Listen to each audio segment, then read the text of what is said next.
మంచి మనుషుల్ని కనుక మనం అకారణంగా ఏదైనా అంటే అవతల వాళ్ళకి ఏదైనా ప్రారంభకరం ఎక్కడైనా ఉన్నా ఆ మనిషికిట అది మొత్తం వీళ్ళకి వచ్చి చుట్టుకుంటుంది. పర్పస్ అంటే ఏమిటి? కారణం అనేది రెండు రకాలుగా ఉండొచ్చు. ఇంత ముందు జన్మల్లో మనం చేసుకున్న ప్రారంభకరములన్నీ అనుభవించడానికి ఈ జన్మ తీసుకోవటం. ఇంకో విధంగా కారణం అనేది ఏంటి? పర్పస్ అనేది లార్జ్ పర్స్పెక్టివ్లో ఆలోచిస్తే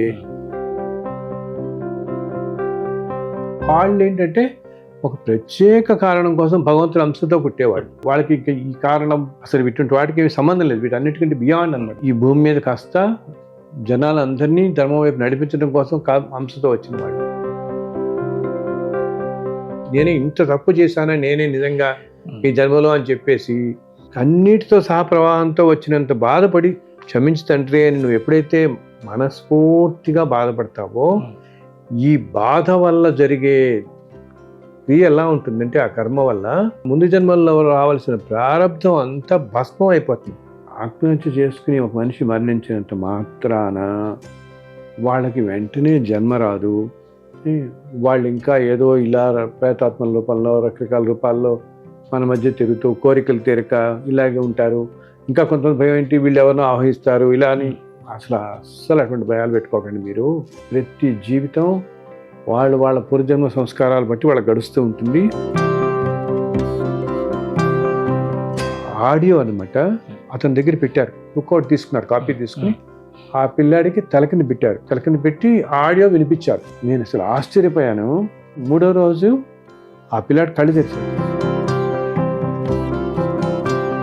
మంచి పని చేసేవాళ్ళు కూడా అహంకారం కూడా తెచ్చుకోకూడదు.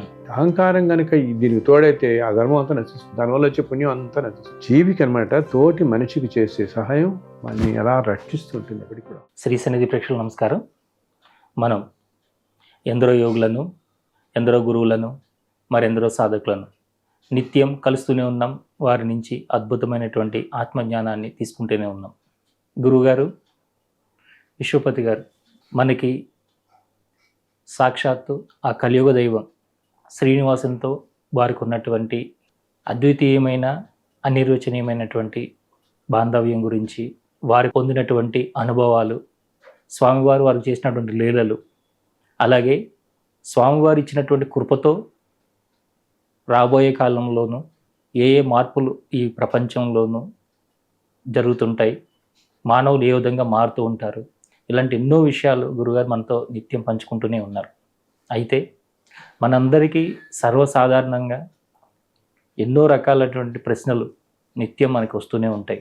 అయితే గురువుగారి యొక్క వీడియోల రూపంలో కానీ, గురువుగారు అందించినటువంటి పుస్తకాల రూపంలో కానీ వారి గురించి తెలుసుకున్నవారు ఎన్నో ప్రశ్నలు వారిని అడిగి ఆయన గురువుగారి ద్వారా సమాధానం పొందాలని చూస్తున్నారు. అలాంటి కొన్ని ప్రశ్నలు ఈరోజు ఈ అందరి తరపున నేను గురువుగారిని అడగబోతున్నాను. మరి ఏమాత్రం ఆలస్యం చేయకుండా ఈ సత్సంగాన్ని కొనసాగిద్దాం. నమస్కారం గురుగారు. నమస్కారం. ఆయన చాలా సంతోషం గురుగారు, చాలా సంతోషం. గురుగారు ఎవరైనా కూడా ఏం ఆలోచిస్తారంటే అసలు నేను ఈ భూమి మీదకి ఎందుకు వచ్చాను, నా జీవితానికి ఏదైనా సార్థకత ఉందా, ఈ పర్పస్ ఆఫ్ లైఫ్ ఏంటి, అంటే నేను పుట్టాను పెరిగాను ఏదో సంసారం చేసుకుంటున్నా, ఈ పిల్లల్ని చదివించుకున్నా, లేదా ఇంకోటి చేసా అయిపోయింది ఇంతేనా, లేదా నా జీవితానికి ఏదైనా సార్థకత ఉంది, ఈ జన్మకు సార్థకత ఏ పర్పస్తో నేను వచ్చాను, దాన్ని నేను సాధించగలిగానా, దాని వైపుగా నేను ప్రయాణం చేస్తున్నానా, ఇలాంటి ఎన్నో ఉంటాయి గురుగారు. ఈ పర్పస్ ఆఫ్ లైఫ్ ఏ విధంగా తెలుసుకోవాలి? ఇంతకుముందు అనేక కార్యక్రమాల్లో కూడా రకరకాల విషయాలు మాట్లాడుకుంటూ వస్తున్నాం. అండ్ ఇవి చూసిన వాళ్ళందరూ కూడా నాకు చెప్తున్నారనమాట, మనం చెప్తున్న వాటిలోనే వాళ్ళ సందేహాలు తీరిపోతున్నాయని. అండ్ ఇంకా మనిషిన తర్వాత తెల్లాలేసి మనకి ఎన్నెన్నో అనుమానాలు, సందేహాలు. ఎందుకంటే మన నిత్య జీవితంలో ఎన్నో రకాల అనుభవాలు మనకి జరుగుతూ ఉంటాయి, ఎన్నో ఎక్స్పీరియన్స్ అవుతుంటాయి. ఒక కష్టాలు పడుతుంటాం, నష్టం ఏదో చోట ఒకటి కోల్పోతాం, ఒకటి అనుకుంటాం, అది అవ్వదు, ఇట్లా రకరకాలు పడుతున్నప్పుడు ప్రతి వాళ్ళకి అనేక సమస్యలు రావటం, అనేక ప్రశ్నలు రావటం అనేది మానవ సహజం. మనందరికీ కూడా ఏదో చెప్తాను కదా, అనుకున్నట్టుగా అన్నీ కూడా ఈ ప్రపంచంలో జరగవు కదా. ఏ మనిషి జీవితంలో అయినా కూడా అసలు రేపు ఏమిటనేది మనకు తెలియదు, ముందేం జరగబోతుందని మనకు తెలియదు. అండ్ వీటన్నిటికీ జరుగుతున్న వాటి అన్నిటికీ కూడా అర్థం మనకి తెలియదు. ఎందుకు ఇంత ధర్మంగా ఉంటున్నా, నేనే ఎందుకు కష్టాలు పడుతున్నా అనుకుంటాం. అసలు ఒక్కోసారి ఏంటి, ఎంతో చక్కగా ధర్మ మార్గంలో నడుస్తూ కూడా కష్టాలు పడుతున్న వాళ్ళకి అనుకోని కష్టం అవడంతో ఏంటి కష్టం మన మీద వచ్చి పడుతుంది అనుకుంటాం. ఇట్లా వీటన్నిటికీ మనకి ఏంటంటే ఒక అర్థం తెలియదు అనమాట. ఎందుకు ఇలా మనమే పడాల్సి వస్తుంటుంది. అసలు కొంతమంది ఏంటి వాళ్ళ జీవితం అంతా కష్టాలే గడిచాయంటుంటారు. ఎప్పుడు కష్టాలే పడుతున్నాం అంటే మేము అసలు మా జీవితంలో సుఖపడిందే లేదు, అసలు మేము ఎప్పుడు ఈ కష్టాలు సరిపోతున్నాయి అంటుంటారు. పిల్లలకు కూడా అప్పుడప్పుడు చెప్తున్నాను కదా, నేను ఫోన్ ద్వారా కానీ ఇలా కలిసి కానీ చాలామంది కలుస్తుంటారు. వాళ్ళ రకరకాల ఏదో కష్టాలకి అర్థం కానీ లేకపోతే కొంచెం బయటపడడానికి ఏదైనా ఉపశమనం ఏమైనా దొరుకుతుందేమో 4 మాటలు మాట్లాడితే ఏదైనా తెలుసుకుందాం. ఇప్పుడు ఒక్కోసారి కొన్నిటికి మన వాళ్ళు అనుకుంటాం కదా, ఏదో పూజ చేస్తానో, పుస్తకం చదువుకుంటానో, లేకపోతే ఒక మంత్రం పట్టుకుంటానో, ఒక దేవతను ఆరాధిస్తానో, ఎవరినైనా సాధారణంగా అడిగేది ఇదే, మన ఈ కష్టం నుంచి ఎలా బయటపడతాం గురువుగారు అని మన వాళ్ళందరూ ఎవరి దగ్గరికి వాళ్ళు తెలిసిన వాళ్ళలో వాళ్ళకి అందుబాటులో ఉన్న వాళ్ళ దగ్గరికి వాళ్ళు అడుగుతుంటారు. వీటన్నిటితో పాటు చాలామంది అడిగేది ఏంటంటే అసలు ఏమిటి, మా పర్పస్ ఆఫ్ లైఫ్ ఏమిటండి అని ఉంటారు. ఇది చాలా మంది అతి సాధారణంగా ఎక్కువ అడిగే ప్రశ్న. పర్పస్ ఆఫ్ లైఫ్ ఏమిటి, మనందరికీ అనుకుంటుంటాం కదా, ఏదో గడిచిపోతాను జీవితం, ఏదో గడిచిపోతుంది, నేను దీనికోసమే పుట్టానా, దీనికోసం పుట్టాను, ఈ కష్టాలు పడుతూ ఉంటాను అని చెప్పేసి అసలు ఏమిటి నాకు అని అంటుంటారు అనమాట. ప్రతి మనిషికి కూడా మనం గ్రహించాల్సింది ఏంటంటే, ఇప్పుడు ఇన్ని కోటాను కోట్లు మనుషులు, జీవులు అన్నీ ఉన్నాయి ఇప్పుడు కదా. సో ప్రతి జీవి, ఇప్పుడు ప్రపంచం మొత్తం కొన్ని బిలియన్స్ ఆఫ్ పాపులేషన్ ఉన్నారు. అందరికీ అన్ని జన్మల్లోనూ పర్పస్ ఆఫ్ లైఫ్ అనేది ఉండడం జరగదు. ఈ పర్పస్ అనేది 2 రకాలు. పర్పస్ అంటే ఏమిటి, కారణం ఏమిటి, నేను పుట్టిన కారణం ఏమిటి ఈ జన్మకి కదా. సో ఈ కారణం అనేది 2 రకాలుగా ఉండొచ్చు. ఏమిటి ఈ కారణం, ఇంతకుముందు జన్మల్లో మనం చేసుకున్న ప్రారబ్ధ కర్మలన్నీ అనుభవించడానికి ఈ జన్మ తీసుకోవటం, అది కారణమే కదా, కారణం వల్లే. సో దట్ ఈస్ ఆల్సో ఇంగ్లీష్లో మనం పర్పస్ అంటాం, బట్ కారణం అదే. ఈ కారణం వల్లనే ఇవన్నీ తీసుకుంటాం. ఇంకో విధంగా కారణం అనేది ఏంటి, పర్పస్ అనేది లార్జ్ పర్స్పెక్టివ్లో ఆలోచిస్తే ఈ ప్రపంచానికి, ఈ సమాజానికి ఏమన్నా ప్రత్యేకంగా నేను చేయాల్సింది ఏదైనా ఉందా, నా వల్ల ఏమన్నా అవుతుందా, నేను ఏమన్నా చేయగలనా, ఈ ప్రపంచానికి ఏదైనా అవుతుందా, ఏదైనా చేయాలని ప్రతి వాళ్ళకి ఉంటుంది కదా, ఏదో చేయాలి. అటువంటిది ఏమన్నా ఉద్దేశం ఉందా, దైవీ కార్యం కానీ సామాజికంగా ఉపయోగపడేది కానీ ఏమన్నా ఉందా అని చెప్పి చాలామంది అనుకుంటుంటారు అనమాట.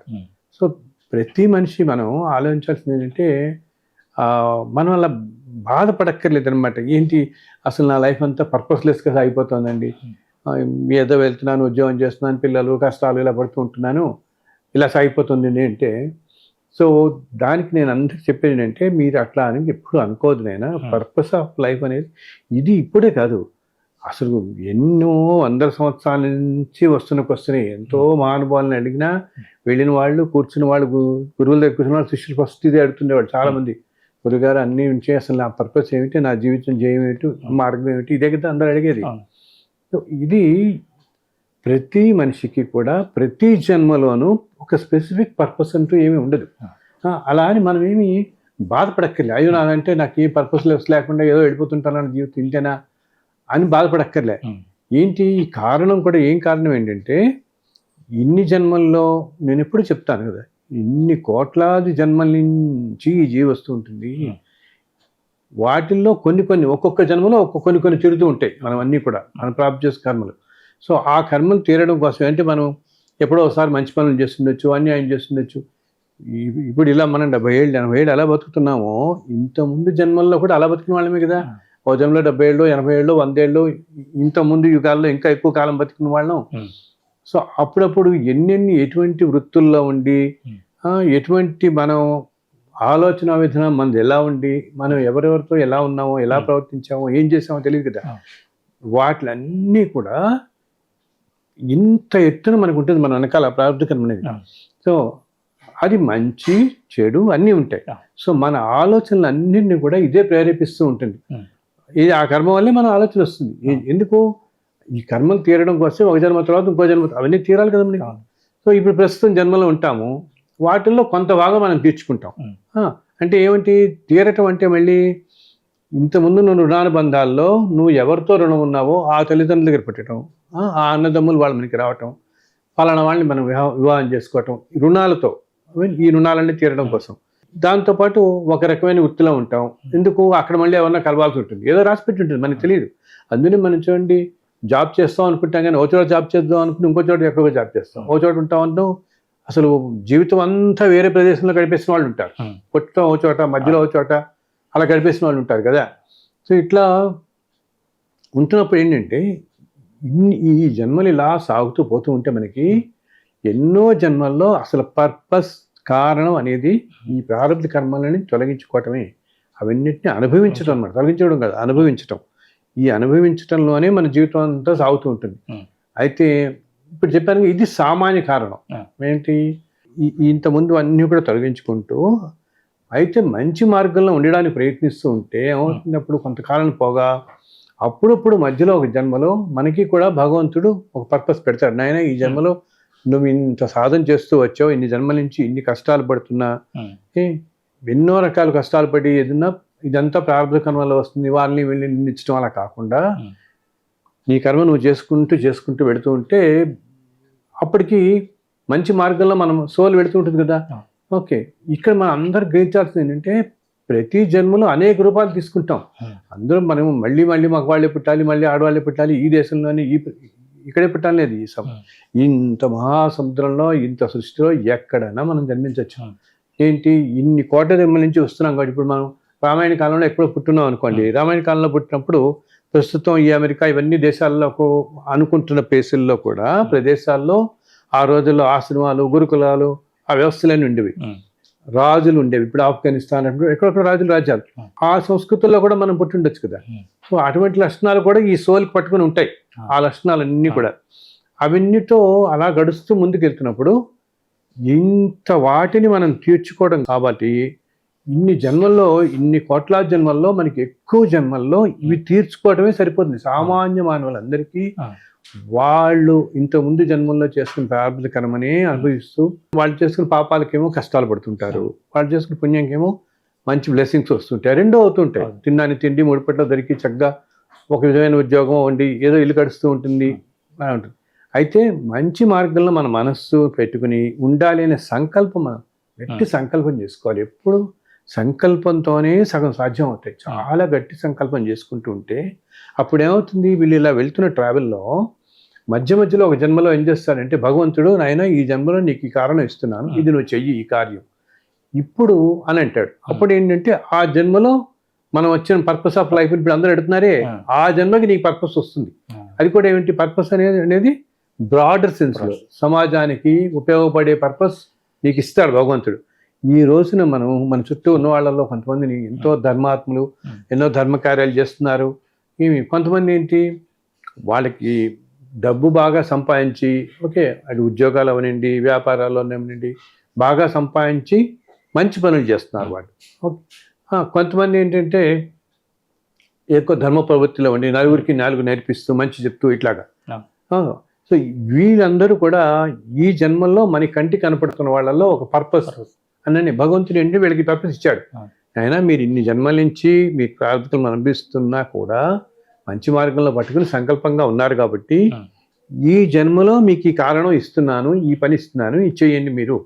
సో వాళ్ళ ద్వారా జరుగుతుంది, సమాజంలో చేస్తున్నారు. ఇంతకుముందు జన్మల్లో మనం ఇలా మంచి చెడు మంచి చేసుకుంటూ సాధనలో గట్టిగా పట్టుకుని ఉంటే మధ్యలో ఒక జన్మలో మనకి ఆయన ఇస్తాడు, ఆయన ఈ జన్మలో నువ్వు చెయ్యి అని. మళ్ళీ తర్వాత జన్మల్లో కూడా నువ్వు ఇలాగే ఉంటావని లేదు.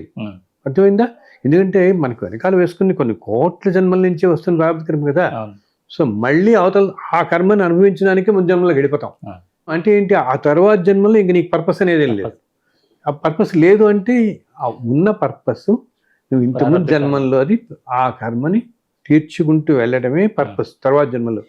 ఈ జన్మలో మాత్రం నువ్వు ఇంతకుముందు ఎంత సంకల్పం చేసుకున్నావు కాబట్టి నీ కర్మను అనుభవిస్తున్నావు చేస్తూ కూడా ఆయన ఏం చేస్తాడంటే భగవంతుడు నీకు ఒక మంచి పని పెడతాడు. ఆయన ఈ జన్మలో నువ్వు ఈ పని చెయ్యి, ఈ కార్యం చెయ్యి, సమాజానికి హితం చెయ్యి, ఇలా చెయ్యి అనమాట. ఇలా చేస్తున్నప్పుడు తర్వాత జన్మ మళ్ళీ ఈ పాతవే నీకు వస్తూ ఉంటాయి. చాలా మందికి జరిగేది ఏంటంటే ఇలా మధ్యలో మళ్ళీ నువ్వు తర్వాత జన్మలోకి ఏంటి మళ్ళీ ఆ పాత ప్రారంభ కర్మనంతా క్లియర్ చేసుకుంటే సపోజ్ మనకి గుర్తే అంటే సుమారుగా మామూలుగా మనకి అందరికీ అర్థం కావడం కోసం చెప్తున్నాను. ఒక 1000 కిలోల బరువు అంత ఉందనుకుందాం మనం. ఓకే, ఒక 200-300 కిలోలు అలా తీసుకుంటూ పెడుతూ ఉంటాం, మళ్ళీ పోగేసుకుంటూ ఉంటాం, మళ్ళీ తీసుకుంటాం. అప్పుడు ఏం చేస్తాడు ఆయన మధ్యలో కొంచెం కొన్ని జన్మల్లో నీకు సత్సంకల్పంతో పెడుతూ ధర్మ మార్గంలో పెడుతూ ఉంటే కానీ ఈ జన్మలో నువ్వు మంచి పని చెయ్యి అని పెడతాడు. అప్పుడు ఏం చేస్తారు వీళ్ళు కూడా కష్టాలు పడుకుని ఉంటారు. వీళ్ళలో చాలా మంది చూస్తే మనం చిన్నప్పటి నుంచి కష్టపడి ఒక స్థాయికి వచ్చిన వాళ్ళు కూడా ఉంటారు. వీళ్ళలో వచ్చి సమాజానికి ఉపయోగపడి 4 మంచి పనులు చేస్తారు వాళ్ళు. ఇప్పుడు తర్వాత జన్మ ఎలా ఉంటుంది, మళ్ళీ పాత మిగిలిపోయింది ఉంటుంది కదా, అది మళ్ళీ అనిపించడానికి వదిలి వెళ్ళిపోతారు. అందుకని నేను చెప్తాను, నా దగ్గరికి వచ్చిన వాళ్ళు ఆ మధ్య ఒక ఆయన చాలా బాధపడుతూ ఉన్నాడు. నేను అసలు అతి సామాన్యంగా ఉన్నానండి, నేను అసామాన్యం జీవితం గడుపుతున్నాను, ఒక పర్పస్లెస్ లైఫ్లా ఉంది నాదంటే, మళ్ళీ మంచి ధర్మంగా ఉంటాడు, చాలా మంచి ధర్మ మార్గంలో ఉంటాడు, చక్కగా మంచి పనులు చేస్తుంటాడు. కానీ ఒక బ్రాడర్ సెన్స్లో నేను చేయలేకపోతున్నాను పర్పస్ అనేది, ఏదో నలుగురికి ఉపయోగపడే పని. కానీ ఏదైనా ఇప్పుడు మన వాళ్ళందరూ ఏమనుకుంటారు, పర్పస్ అనగానే ఏదో గుడి కట్టించడమో, లేకపోతే ఇంకొక కాలేజ్ కట్టించడమో, లేకపోతే ఏదో పెద్ద పెద్ద పెద్ద ఎత్తున కార్యక్రమాలు చేయటము, ఇవే అవి వాళ్ళు అలాగే గుర్తించే విధమైనటువంటివి, కనపడే విధమే కనపడాలన్నమాట, కంటికి కనపడేలాగా ఉంటాయని. కానీ కొంతమంది పర్పసెస్లో ఎలా ఉంటుంది, ఎప్పుడు వాళ్ళు ధ్యానంలో ఉండి ప్రపంచాన్ని శ్రేయస్సు కోసం ఆ ధ్యానం అంతా జరపొస్తారు. వాళ్ళు బయటికి కనపడరు మనకి. అటువంటి వాళ్ళు అసలు మన ధర్మమైన జీవితం గడుపుతూ ఉండుంటే ఆ మనుషుల వల్లే ఎంతో ప్రభావం, అది కూడా పర్పసే ఈ భూమిని కాపాడడానికి అనమాట. నా దగ్గరికి ఈ మధ్య ఒక ఆయన వచ్చాడు. ఆయన ఇలాగే చాలా బాధపడుతున్నాడు అన్నమాట. మామూలు అతి సామాన్య స్కూల్ టీచర్ ఉద్యోగం చేస్తూ అనేక కష్టాలు పడుతున్నాడు పాపం. పడుతూ అదే అన్నాడు, ఏంటండి ఇంత ధర్మంగా ఉన్నాను, చేసుకుంటున్నాను, ఒక పర్పస్ లేదు, ఏం లేదు, ఎప్పుడు ఈ పిల్లలు చదివించడం ఇదే గోల సరిపోతాను నాకు, మళ్ళీ వీళ్ళ పెళ్ళిళ్ళు ఆ పెళ్ళిళ్ళు దీంట్లో ఇలా పడుతున్నాను, కానీ ఏమీ అవ్వట్లేదంటే నేను ఆయనతో చెప్పాను, ఆయన మీరు ఇంతకు ముందు వెనకాల 4 జన్మల్లో ఒక ఏమంటే ఒక పెద్ద బ్రహ్మాండమైన గురుకులమే పెట్టారు మీరు. అక్కడ గురుకుల ట్రస్ట్ ఒకటి పెట్టి చాలా చేశారు. ఆ ట్రస్ట్ మీరు చేసి అప్పుడు బాగా సంపాదించుకుని ఈ సమాజానికి ఎంతో చేశారు. అప్పుడు ఇంకోటి కూడా చెప్పాను ఆయనతో, నేను అది ఎప్పుడో జన్మల్లో అయిపోయి ఉంటుంది కదండి అన్నాడు. నేను అదే చెప్పాను, ఆయన ఇన్ని కోట్ల జన్మల్లో మీరు చేస్తున్న పాపపుణ్యాల ఫలంగా ఇలా అవన్నీ అనుభవిస్తూ సాధారణంగా 99% జీవితాలు ఇలాగే జరుగుతాయి. సాధారణంగా జరిగే జీవితాలు కదా, ఏదో కష్టం పడతాం, ఉద్యోగం చేసుకుంటాం, ఈ లైఫ్లో వెళ్ళిపోతూ ఉంటుంది మనకి. అది ఓకే, మధ్యలో ధర్మ మార్గంగా ఉండటం, కానీ స్పెసిఫిక్ పర్పస్, ప్రత్యేక కారణం, ప్రత్యేకం అనేది కొంతమంది ద్వారా, అది ఈతో అన్నాను, ఆయన మీరు ఇంతమంది జన్మలో చేశారు, ఇప్పుడు జన్మల్లోనా మళ్ళీ పాత అంతా తీర్చుకోవాలి కదా, మరి అవన్నీ ఇప్పుడు మీరు తీర్చుకుంటున్నారు. అంతేగాని అసలు నాకు పర్పస్లెస్ లేకుండా వెళ్ళిపోతుంది ఈ సోల్ అనుకోవద్దు. ఆత్మ ప్రయాణం అలా వెళ్ళదు. ఇలా వెళుతుంటే ముందు మళ్ళీ భగవంతుడు మీరు మంచి మార్గాన్నే పట్టుకుని ఎప్పుడైతే ఉంటారో అప్పుడు ఈ ట్రావెల్లో మళ్ళీ ఒక 50-100 జన్మలకి మీకు పర్పస్ ఇస్తాడు ఆయన తప్పకుండా. ఈ చైన్ అయినా నువ్వు మంచి మార్గంలో వెళ్తున్నావు కాబట్టి పర్పస్ చెయ్యి, ఈ కర్మలు ప్రారంభ కర్మలు. సో వీళ్ళు ఏమవుతారంటే ముందు మనం ఇలా ప్రయత్నం చేస్తూ ఉంటే ఎప్పుడో అప్పటికి ఇంకా తగ్గించుకోగలుగుతాం. ఎప్పుడు మంచి పనులు చేస్తూ మనం కొంతమంది చూస్తే మేము ధర్మాత్ములు చాలా ధర్మంగా ఉంటారని ఆ మార్గంలోకి వెళ్ళగలుగుతాం. అందుకని మనం ఎవరిని గబుక్కుని డీలా పడిపోకూడదు. ఏమిటి నేను అసలు అది సాధారణంగా గడుస్తుంది, ఏమో ఇంత ముందు జన్మలో ఎంత గొప్పవాడు అని తెలియదు కదా, ఏదో మంచి పర్పస్ అని ముందు వచ్చే జన్మల్లో భగవంతుడు మళ్ళీ ఇస్తాండి. ఇంకో జన్మలో ఎప్పుడో నువ్వు చేస్తావు. ఇప్పుడు ఇందా చెప్పాను, ఎప్పుడు చెప్తుంటాను కదా నేను, ఇంత అధర్మం పెరిగిపోతూ ఈ కాలంలో ఉన్నప్పుడు మంచి ధర్మ కార్యాలు చేయాలంటే కూడా ఎంతో గట్టి సంకల్పం పెట్టుకుని ఈ మాయల నుంచి బయటపడితే కానీ చేయలేము మనం. మళ్ళీ మనకి త్రేతాయుగం మళ్ళీ ద్వాపరయుగాలు వస్తాయి కదా, అప్పుడు చక్కగా నువ్వు చేయగలుగుతావు, మంచి పర్పస్ఫుల్ గానే నువ్వు చేయగలుగుతావు నీ లైఫ్. సో అందుకని నేను చెప్పేది అందరికీ, మన వాళ్ళు అంటారు ఆత్మ న్యూన్యతా భావం అని, వాళ్ళు తక్కువ చేసుకోవటం, ఇన్ఫీరియారిటీ కాంప్లెక్స్కి వచ్చి అసలు చాలా పర్పస్లెస్ అయిపోతుంది అంకుల్. నాతో కొంతమంది అంటారు అసలు పర్పస్లెస్గా ఉంది అంకుల్, ఏదో వచ్చాను, ఏదో పెళ్లి చేస్తున్నాను, ఏదో చేస్తున్నాను, అయిపోతుంది, మళ్ళీ ఉద్యోగం అంటారు, ఏదో సాఫ్ట్వేర్లో చేస్తాను, 4 ఉద్యోగాలు చేస్తున్నాను, ఏం చూస్తుంటే పిల్లల కంటే ఇట్లా అయిపోతుంది అంటే, నేనంటే లేదు తల్లి, చెప్పాను ఈ మధ్య ఒక పిల్లకి, లేదు తల్లి పర్పస్లెస్ అని అస్సలు అనుకోవద్దు. ఇంతకుముందు జన్మలో నువ్వు ఎంతో మంచి చేసావు, మంచి ఇన్స్టిట్యూట్ ఉంది, ఎంతో ఎడ్యుకేట్ చేసావు, నలుగురికి ఎంతో నీ జ్ఞానం నేర్పించావు, బట్ అంతకుముందు వెనకాల జన్మల కర్మ ఉంది కదా, అది తీరుతోంది ఇప్పుడు నీకు, సో చక్కగా తీర్చుకుంటున్నావు అనుకో. అందుకని మన వాళ్ళందరికీ నేను చెప్తాను, మనం పడుతున్న అన్ని ఎక్స్పీరియన్సెస్కి మన సాక్షిభూతంగా ఉండాలి. ఆయన ఏ జన్మలో ఏం చేసుకున్నా మనకు తెలియదు కాబట్టి ఏది మనకి అంటకుండా, మళ్ళీ వీటి వల్ల మన ఎమోషన్స్ తెచ్చుకుని మనం ఇంకో 4 మాటలు దీంట్లో పడిపోయి తెచ్చుకుంటే ఇంకా మనం పోగేసుకుంటాం. ఆ 1000 కిలోలు కాస్త ఇంకా 1500, 2000 ముందుకు వెళ్ళిపోతుంటుంది. దీంట్లో బయటపడాలంటే ఏ జన్మకు ఆ జన్మలో మనకి తోచిన రీతిలోనే మనకి వీలున్న రీతిలో మనం చేసుకుంటూ ఉంటే తప్పు అని ఉంటాం. అంతేగాని ఇలాగా బాధపడిపోవద్దు అని చెప్తాను అందరికీ. నేను పర్పస్లెస్ అనే మాట అనుకోవద్దు. మీరు ఇంతకుముందు చేసుంటారు ఎప్పుడో, మళ్ళీ ఎప్పుడో ఇస్తాడు ఆయన కారణం.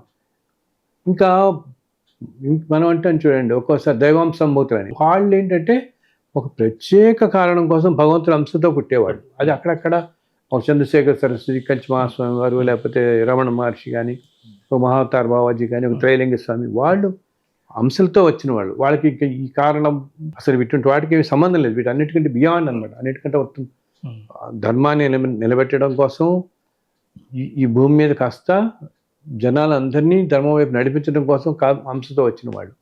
మామూలు సాధారణ మానవులంతా మన కర్మను మనం చేసుకుంటూ పోతూ ప్రతి జన్మలో కూడా పర్పస్ అంటే ఇది నేను అనేది కారణం ఉంటుంది. ఏంటి ఆ కారణం? అవన్నీ కూడా అనుభవించడం. కానీ అది తప్పుగా అనుకోకూడదు. మనం అవన్నీ నేను అనుభవిస్తున్నాను అని చెప్పి అనుకుని బాధపడి దీనివల్ల ఇంకో నలుగురిని ఏమన్నా ఏదో తోలినాడి నాలుగు మాటలు గట్టిగా మాట్లాడి ఇంకేదైనా, కొంతమంది ఏం చేస్తున్నారు తెలుసా, ఆల్రెడీ కష్టాలు పడ్డానండి, ఆల్రెడీ నేను పడ్డాను, ఇప్పుడు నేను ఇంకేం చేస్తే ఏమిటి అన్నట్టుగా. అలా ఇప్పుడు అది ఎప్పుడు కష్టాలు పడుతున్నావు కదా అని ఏం చేసినా ఇంతకంటే ఏ వస్తుంది కష్టం ఇంకా అంటా. నాకు నువ్వు అనుకుంటున్నావు ఇంతకంటే ఏ కష్టం అనేది ఈ జన్మలో రాకపోవచ్చు, వచ్చే జన్మలో వస్తే ఇలా చేసినందువల్ల తర్వాత ఇంకొన్ని 100 జన్మలు పట్టుకుంటుంది ఇదంతా మనకి. అందుని కష్టం పడుతున్నాం కదా అని ఇంతకంటే ఏముంటుంది నాకు కష్టం అంటారు. అది ఎలా ఉన్నా పర్వాలేదు అన్నట్టుగా. ఇలాంటి సమయంలో కూడా ధర్మబద్ధంగా ఉంటేనే తర్వాత జన్మలకి మంచి జన్మలు వస్తే మంచి దానికి వెళ్తాం. అంతేగాని మనం ఇలా నేను ఫీల్ అవ్వద్దు అని చెప్తున్నాను. ప్రతి మనిషి పర్పస్ లెస్ అనేది అసలు క్వశ్చన్ లేదు. ఇది కూడా ఒక పర్పసే. ప్రారంభ కర్మ తీర్చుకోవడం కూడా పర్పసే. దీన్ని దాటి వెళ్ళకూడదు కదా మనం. ఇది కూడా ఈ పర్పసే. బట్ మంచి కారణం అనేది తప్పకుండా చేస్తాడు ఆయన. 100 జన్మలు 400 జన్మలు అయినప్పుడు సంకల్పం గట్టిగా ఉన్నప్పుడు మనం చేసుకున్న మంచి కర్మల వల్ల మంచి పనులు చేస్తాం. ఆ జన్మలో అది ఒక కారణం అవుతుంది. అప్పుడు ఆ జన్మకి మామూలు జీవులు అంతా మనంతా తీర్చుకుంటూ వెళ్ళిపోతుంటాం. దీన్ని కూడా అలా తీసుకోగలగాలి. ఇది ఒక నెగిటివ్ లాగా తీసుకోకుండా, ఇలాగ చెప్పాను కదా, ఇన్ఫీరియారిటీ కాంప్లెక్స్ అయ్యి బాధపడి డౌన్ అయిపోకుండా, ఇప్పుడు మనం చేస్తున్న ఈ కర్మలన్నీ కూడా మనకి రేపు పొద్దున ఏదో విధంగా ఉపయోగపడతాయి. మనం మంచి కనుకొని మంచి కర్మలే చేసుకుంటూ వెళ్ళాలి, పాతవి తీర్చుకుంటూ వెళ్ళాలి అన్నమాట. కారణం లేకుండా జన్మ అనేది ఏది తీసుకోదు ఈ భూమి మీద. అస్సలు ప్రతిదానికి కారణం ఉంటుంది. ఈ జన్మలోనూ కొన్ని పాపకర్మలు చేస్తూ ఉంటారు గురువు, కొన్ని ఏదో అధర్మమైన పనులు చేస్తుంటారు. అవును, తెలిసి చేస్తా, తెలియక కొన్ని పాపాలు చేస్తూ ఉంటారు. అంతే కదా, సహజం. అవును, కానీ కర్మలు పశ్చాత్తాపం ద్వారా ఏమన్నా పోయే అవకాశం ఉందా గురుగారు? ఉంది, తప్పకుండా ఉంటుంది. తప్పకుండా నేను అందరితో చెప్తుంటా. ఇప్పుడు కొంతమంది నా దగ్గరికి వచ్చిన వాళ్ళు ఏంటంటే చాలా బాధపడుతుంటారు అనమాట. సో కొంతమంది ఏమంటారంటే, మనకు సపోజ్ 40-45 ఏళ్ళు వచ్చేసాయి, ఏమి చాలా ఏవో చేస్తుంటారు చిన్నప్పుడంతా, ఇంక ఇప్పుడు కుమిలిపోతుంటారు. నా దగ్గరికి వచ్చి చెప్తుంటారు అనమాట, నేను ఇన్ని చేశానంటే చాలా తప్పులు చేశాను. అసలు ఇంకొకటి ఏంటి, ఈ తప్పులు చేయటంలో కూడా ఒకటి నలుగురికి కనపడేలాగా తప్పు జరగటం వేరు, ఇంటర్నల్గా కాన్షియస్ అయితే చెప్తుంటుంది కదా, నువ్వు తప్పు చేసావు నాయన అని చెప్పేసి. కొన్ని ఎవరినో మోసగించడం, మూడో గంటకి తెలియకుండా వీడే మోసగించడం వాళ్ళని, వాళ్ళు ఇంకేమన్నా అనుకుంటారు, బట్ వీడే అసలు మోసగించడం వాడు వీడే. సో ఇటువంటి ఇంకా ఎన్నో విధాలుగా పడిన వాళ్ళు సాధారణంగా తప్పులు చేసే వాళ్ళలో 80-90% వాళ్ళకి ఈ ఆలోచన కూడా ఉండదు, పశ్చాత్తాపం అనేది. వాళ్ళు ఏంటంటే వెళ్ళిపోతుంటారు, అది వాళ్ళే కరెక్ట్ అనుకుంటుంటారు, వాళ్ళు అలా చేసుకుంటూ పోతుంటారు. అండ్ ఈ చేయటం కూడా ఎందుకు జరుగుతుంది, మంచి కానీ ఒక కర్మ చేయటం, వాడికి పూర్వజన్మలో ఏదో చేసుకుంటే దానికి తగ్గట్టమైన ఆలోచన వచ్చి వాళ్ళు ఏదో తప్పు చేస్తాడు కదా. కానీ ఈ గ్రహింపు కలిగితే ఇప్పుడు ఏమవుతుంది, మనం తప్పు చేస్తున్నందువల్ల, తప్పు అనేది అంటే నేను ఎన్నో విధాలుగా ఒకళ్ళని నిందించడం కానీ, ఒకళ్ళని మోసగించడం కానీ, ఒకళ్ళు అన్యాయంగా 4 మాటలు అంటం కానీ, హింసించటం కానీ, అది కూడా మానసికంగా భౌతికంగా కానీ, మాటల ద్వారా కానీ, చేష్టల ద్వారా కానీ, ఏ విధంగా ఒక మనిషిని, అది కూడా ఏంటి, ఇదే దాంట్లో ఇటు తల్లిదండ్రులు అన్నదమ్ములు ఇనే కాదు, ఏ వ్యక్తిని ఏ జీవిని హింసించినా కూడా అది పాపమే, అది చేయకూడదు మనం కదా. సో ఇది కొంతమంది మాత్రం కొంతకాలం అయ్యేటప్పటికి ఇలా ఎక్స్పీరియన్స్ అవుతూ మనం సాధారణంగా ముందు సాగుతున్న కొద్దీ కొంతమందికి ఒక 40-50 ఏళ్ళు వచ్చేటప్పటికి అనిపిస్తుంది, అయ్యో చాలా పాపం చేశాను, ఆ రోజుల్లో నాకు తెలియలేదు, ఇంత జ్ఞానం లేకపోయిందండి, అండ్ చేశానని చాలా కుమిలిపోతుంటారు వాళ్ళల్లో ఉమ్, వాళ్ళు లోపల internal గా కుమిలిపోతూ కొంతమందికి ఎంత దాకా వెళ్ళిపోతుంది, వాళ్ళకి ఒక నిస్సత్వం వచ్చేస్తుంది అనమాట. ఉమ్, ఇంకా అసలు ఇంత పాపం చేశాను నేను. Hmm. నలుగురికి తెలిసేది ఒకటి, తెలియకుండా ఒకటి, కాన్షియస్ తెలిసేది ఒకటి చేస్తూ ఉంటారు వాళ్ళు. కొంతమంది చూడు తల్లిదండ్రులని తిట్టేవాళ్ళు, లేకపోతే పిల్లలు తల్లిదండ్రులు తిట్టేవాళ్ళని ఎన్నో రకాలు మనం చూస్తుంటాం. ఇప్పుడు కొంతమంది తల్లిదండ్రులు పిల్లల్ని రకరకాలుగా వేధించే వాళ్ళని తల్లుల్ని చూస్తున్నాం, తండ్రుల్ని చూస్తున్నాం. అలాగే ఈ పిల్లల్లో కొంతమంది కూడా ఆ తల్లిని కానీ తండ్రిని కానీ ఎన్ని మాటలు అసలు మనం వినలేని మాటలు మాట్లాడుతుంటారు కొంతమందికి ఏంటి వాళ్ళ ప్రారంభకరం అంటే వాళ్ళు తెలుసుకోరు, వాళ్ళ జీవితాంతం వాళ్ళు ఎలాగ సాగిపోతుంది వాళ్ళది. ప్రారంభకరం వాళ్ళు తప్పులు చేయటం ఒకటి, దాంతోపాటు ఇంకా 4 మాటలని 4 చేస్తుంటారు కదా వీళ్ళు, ఇంకా ఇంకా ఇంకా ఇంకా దీనివల్ల వీళ్ళకి ప్రారంభ కర్మ ఇంకా పెరిగిపోతూ ఉంటుంది, ఇంకా పెరుగుతూ ఉంటుంది. ఏంటి, ఈ జన్మలో నువ్వు ఉన్నావు, ఏదో కొన్ని పాపాలు చేసావు, కింద జన్మల వల్ల మనం మాయలోకి అప్పేసి మనం ఆ తప్పులు చేస్తున్నాము. సో దానివల్ల ఇంకా మనం పేర్చుకుంటూ పోతున్నాం.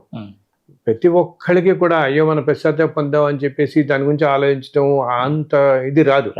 ఎవరో కొంతమందికి మాత్రం ఒక 50-60 ఏళ్ళు వచ్చిన తర్వాత చాలా కుమిలిపోతుంటారు. అయ్యో నేను చిన్నప్పుడు ఇట్లా చేశానండి, ఈ ఏజ్లో ఇలా చేశాను, వాళ్ళని చూసుకోలేదు, ఇలా చేస్తానంటూ.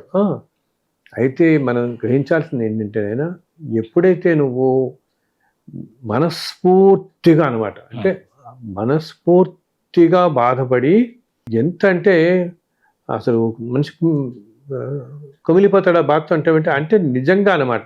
సో కొంతమంది తప్పు చేశాం కదా, భగవంతుడి దగ్గర నుంచి స్వామి నేను చిన్నప్పుడు ఏదో తప్పులు చేశాను, నన్ను కాస్త క్షమించు అని ఒక మాట అంటే సరిపోదు.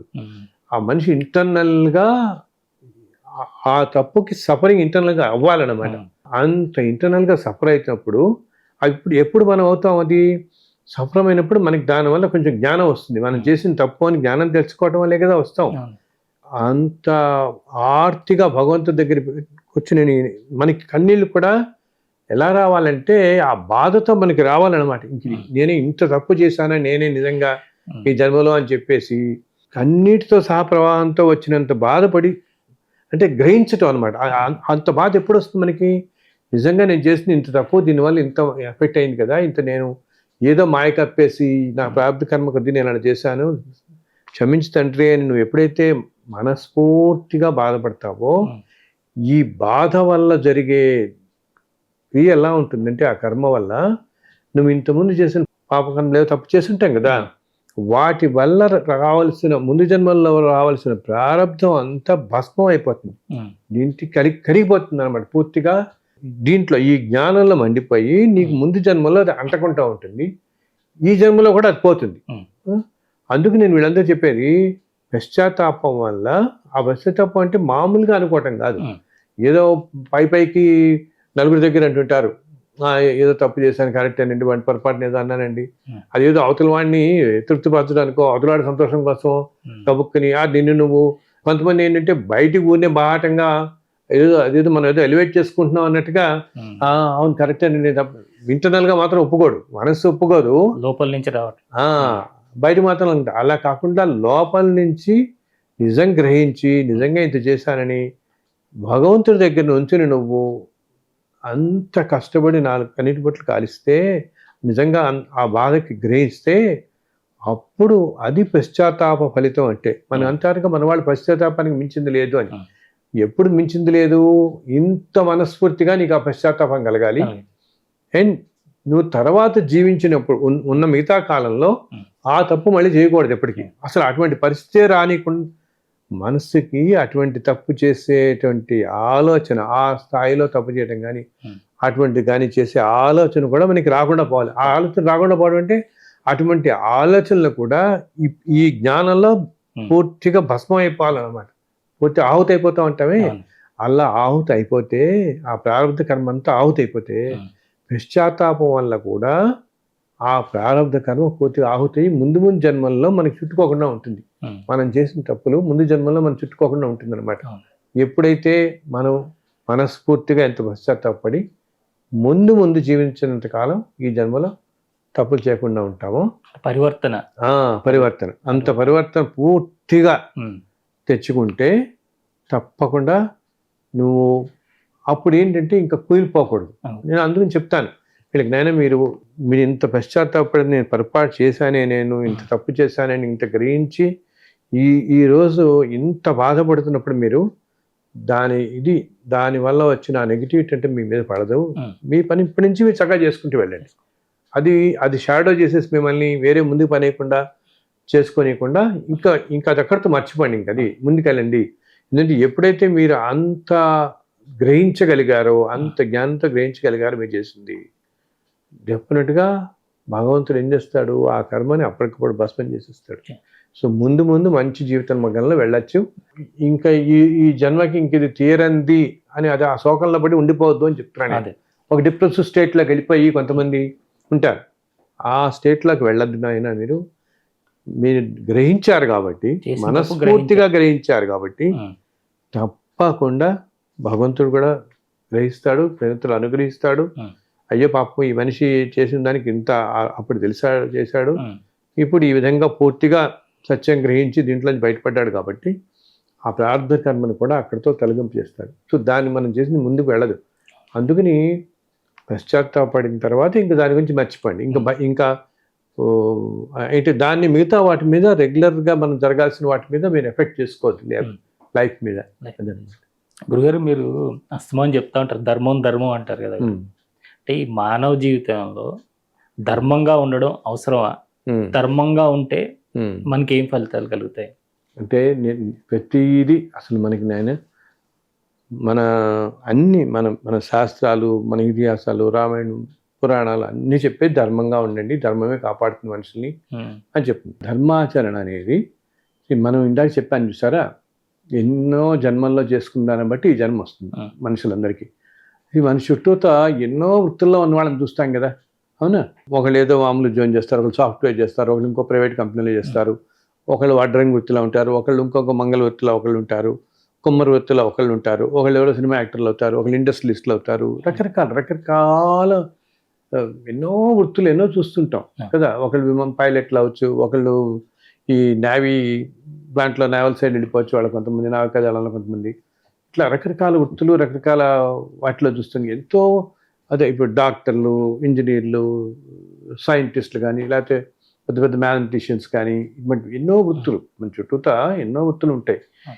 ఇన్ని వృత్తుల్లో విన్న వాళ్ళందరినీ చూస్తున్నప్పుడు ప్రతి మనిషి కూడా ధర్మంగా ఉన్నప్పుడు వాళ్ళ వృత్తుల్లో వాళ్ళు ఉద్యోగాలు చేసుకుంటూ వాళ్ళ జీవన విధానంలో ఉంటూ ఎవరికి వాళ్ళ ధర్మం ఇప్పుడు ఒక వృత్తిలో ఉన్న వాళ్ళు ధర్మం ఒక విధంగా పాటించగలుగుతారు, ఇంకో వృత్తి వాళ్ళు ఇంకో విధంగా ధర్మం పాటించవచ్చు. ఇప్పుడు నువ్వు ఒక వైద్య వృత్తిలో ఉన్నావు అనుకోండి, తప్పకుండా మన దగ్గరికి వచ్చే ప్రతి పేషెంట్కి ఏదో రోగి అనేవాడు దురదృష్టం కొద్దీ వస్తాడు కదమ్మా. మన దగ్గర ఏమంటారు, అసలు వైద్యం నారాయణ హరి అంటారు, భగవంతుడితో సమానం వైద్యుడు అనేవాడు. సో ఈ వైద్య వృత్తిలో నువ్వు ధర్మం చేయటం అంటే, నేను అందరు చెప్తాను, ధర్మం అంటే కేవలం ఏదో పూజలు చేయటము, యజ్ఞాలు యాగాలు చేయటం మాత్రమే కాదు. అది కొన్నిటికి నిర్దేశింపబడింది, కొంతమంది నిర్దేశింపబడింది. ఏ పరిధుల్లో ఉన్నవాళ్ళు ఆయా పరిధుల్లో కూడా ధర్మంగా ఉండాలి. సో వీళ్ళు ఏం చేయాలి, వాళ్ళ దగ్గరికి సలహాలకు వచ్చిన వాళ్ళకి ఏమాత్రం కమర్షియల్గా కానీ వ్యాపారత్వం కానీ ఆలోచన లేకుండా ఈ మనిషి బాగుండాలి అని చెప్పి ట్రీట్మెంట్ ఇవ్వగలగాలి. అది నీ వృత్తి ధర్మం నువ్వు పాటించడం అనమాట. అంతకు మించిన ధర్మం ఇంకోట్లేదు. అలాగే ఇప్పుడు అందరూ కూడా ఎఫర్ట్ చేయలేరు కదా, ఏదైనా పాప అనారోగ్యం కలిసి చేయించుకోవడానికి. ఎఫర్ట్ చేయలేని వాళ్ళ దగ్గర నుంచి 10 రూపాయలే తీసుకోను, ఎఫర్ట్ చేసే వాళ్ళ దగ్గర 100 రూపాయలు తీసుకున్నా చేసేవాళ్ళు. అంతేగాని బలవంతంగా మనిషిని రుద్ది అసలే కష్టం అనారోగ్యంలో ఉండే మనిషిని ఇంకా కష్టపడితే అది అధర్మం అవుతుంది. సో ఏ వృత్తుల్లో ఉన్నవాళ్ళు వాళ్ళ ధర్మం పాటించుకుంటూ వెళ్తూ చుట్టుపక్కల నలుగురికి సహాయపడుతుంటే అది మనుషుల్ని ప్రతి వృత్తిలో ఉన్నాయి. ఇప్పుడు మనం కొంతమంది ఉంటారు, మేము ఈ సాఫ్ట్వేర్ ఫీల్డ్లో ఉన్నామండి, మాకు అసలు పొద్దు నుంచి రాత్రి దాకా ఊపిరి ఆడదు, మాకు నైట్ వచ్చేటికి 12 అవుతుంటుంది, మళ్ళీ పొద్దున్నే పరిగెడుతున్నాం, ధర్మకార్యాలు ఎక్కడ చేయగలుగుతాం, ఎక్కడ ఉండగలుగుతాం అని. ఎవరెవరి రీతుల్లో ఎవరెవరు ఉద్యోగాలు చేస్తున్నా తప్పకుండా ఉండొచ్చు. ధర్మం అనేది ఒకటి ఏదో ఒక కార్యరూపంలోనే కాకుండా ఎన్నో రూపాల్లో ఏంటి, సాటి మనిషిని నిందించకుండా ఉండటం, సాటి మనిషిని పొరపాటుని ఏమైనా అనకుండా ఉండటం, అందరినీ సమానంగా చూడటం, ఇప్పుడు నీ దగ్గర పనిచేస్తున్న వాళ్ళకి కష్టం వచ్చిన సహాయం చేయటం, ఇవన్నీ కూడా ధర్మం కిందే వస్తాయి. అండ్ నీకు దగ్గరలో కనపడుతున్న వాళ్ళకి వాళ్ళకి నీ స్నేహితులే కాకపోవచ్చు, దూరంగా అయినా సరే, ఎక్కడ మీ ఆఫీసులో ఎక్కడ మన ఆఫీసులో చేస్తున్న చూడు ఎవరైనా కనపడుతున్నారు అనుకో బాబు, ఒక జీవి కష్టంలో ఉందనుకున్నాం, ఆ జీవికి మన తోచిన సహాయం చేయొచ్చు. సపోజ్ వాళ్ళకి ఏదో ఆ పిల్లల చదువులో ఏదో చేయాలనుకోండి, వాళ్ళకి సహాయం చేస్తే ఇది ధర్మం అంటే అనమాట. అది ఎప్పుడు మనని రక్షిస్తుంటుంది. ఎందుకంటే అసలు ధర్మం అంటే ఏంటి, అందరినీ ఒకేలా చూడగలటం. మనం ఇప్పుడు అనుకుంటాం వాళ్ళు ఇక్కడ వీళ్ళల్లో ఎవరెవరు ఏ జన్మల్లో మనకి ఏ బంధం ఉందో కూడా మనకు తెలియదు కదా. మన ఆఫీసుల్లో పనిచేస్తూ ఎక్కడెక్కడ ఉన్నా కూడా మనం సాయం చేస్తున్న వాళ్ళు ఎవరో, ప్రతి మనిషి అందరికీ అందరూ బంధువులే. ఏ జన్మలో ఎటువంటి రుణాలతో ఎవరెవరు ఉంటారో మనకు తెలియదు. ఇప్పుడు మనం కలుస్తున్న వాళ్ళు అందరూ కూడా. సో ప్రతి తోటి మనిషికి ఒక మాట సహాయం కానీ, ధన సహాయం కానీ, ఆర్ ఏదైనా కష్టంలో ఉన్నప్పుడు పక్క నుండి 4 మాటలు సాంత్వన చేకూర్చేలాగా చెప్పి, ఎందుకంటే ఈ రోజుల్లో ఎవరికి టైం ఉండట్లేదు. టైం ఇవ్వగలిగినా ఒక మనిషి టైం ఇచ్చి చేస్తే అది కూడా చాలా ఎంతో నీకు పుణ్యం చేకూరుతుంది. ధర్మం వల్ల ఏమొస్తుంది, మనకి పుణ్యం వస్తుంది. మన ఎంతో ధర్మ కార్యాలు చేయటం వల్ల మన ప్రారంభ కర్మ కూడా మనకి నశిస్తుంది. ప్రతి మనిషి అనుకునేది కదా, ఈ కష్టాలని బయటపడాలనుకుంటాం. బయటపడాలంటే ధర్మ కార్యాలు చేయటం వల్ల, ధర్మంగా జీవించటం వల్ల, నలుగురికి సహాయం చేయటం వల్ల, దానివల్ల వచ్చే పుణ్యఫలం వల్ల ఈ ప్రారంభ కర్మ కూడా నశిస్తుంది. కొంచెం మన జీవితం సుఖప్రదంగా ఉంటుంది. ఎప్పుడైతే సుఖప్రదంగా ఉంటుందో అప్పుడు ఇంకా 4 మంచి పనులు చేయడానికి మనకి ఆస్కారం కూడా ఉంటుంది. ఇప్పుడు అసలే కష్టాల్లో ఉన్నవాళ్ళు ఇంకా చేయడానికి కూడా చాలా కష్టం. ముందు దీంట్లో బయటపడాలి మనం. సో కష్టాల్లో ఉంటున్నా కూడా ఇది నేను ఏదో పూర్వజన్మలో నాకు తెలియకుండా ఎప్పుడో ఏదో జన్మలో చేసి ఉంటాను కాబట్టి దాన్ని చేస్తున్నాను. అసలు సత్యంగా నేను చాలామందిని చూస్తాను, ఇలా ఒకరికొకరు సహాయం చేసుకునే వాళ్ళలో ఎంతో కష్టంలో ఉండి కూడా వాళ్ళకి సహాయం చేస్తున్న వాళ్ళని నేను చూస్తున్నాను.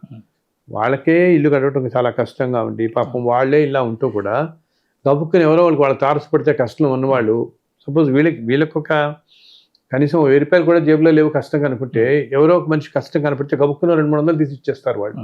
ఏమిటి కష్టంలో ఉన్నా కూడా. నిజంగా ధర్మం అంటే అట్లా అన్నమాట. మనకి చాలా ఎక్కువగా ఉండి ఇవ్వటం వేరు, నీకు కూడా కష్టంగా గడుస్తూ కూడా నువ్వు చేస్తున్నావు అంటే అది నిజంగా ధర్మం అన్నమాట. అండ్ ఎప్పుడు కూడా వీళ్ళు మంచి పని చేసేవాళ్ళు కూడా అహంకారం కూడా తెచ్చుకోకూడదు. అహంకారం కనుక దీనికి తోడైతే ఆ ధర్మం అంతా నశిస్తుంది, దానివల్ల వచ్చే పుణ్యం అంతా నశిస్తుంది. ఏదో నేను చేస్తున్నాను నేను అనే భావన ఎక్కడా రానికుండా ప్రతి దాంట్లో ఇప్పుడు ధర్మంగా పాటించటం అనేది ఓకే. మన వాటిల్లో ఏంటి, శాస్త్ర గ్రంథాల్లో చెప్తారు ఇలాగా ఫలానా రాజు ఇన్ని యజ్ఞాలు చేయించాడు, ఇన్ని యాగాలు చేయించారు, దాన్ని ఎంతో ధర్మం పెంచుకున్నాడు అని. ఒక్కొక్క సంస్కృతులకి ఒక్కొక్కటి సాధ్యం అవుతూ ఉంటుంది. ధర్మం అనేది ఉదయం నుంచి రాత్రి దాకా మన జీవితంలో ప్రతి క్షణంలో ప్రతి అడుగులో మనం చేస్తూ ఉండొచ్చు. ఈ ధర్మాన్ని పాటించటం అనేది ఎన్నో రకాలుగా.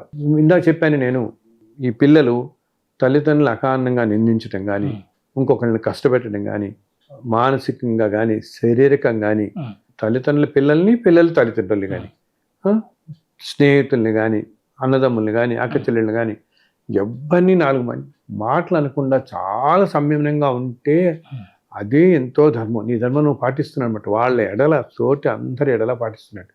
అది ఈ రోజుల్లో మనం చూస్తున్నాం. ఎంతోమంది ఏంటి తల్లిదండ్రులని రకరకాలుగా హింసిస్తున్న వాళ్ళని చూస్తున్నాం. అవునా కదా, ఎన్నో చోట్ల వింటున్నాం కదా మనం.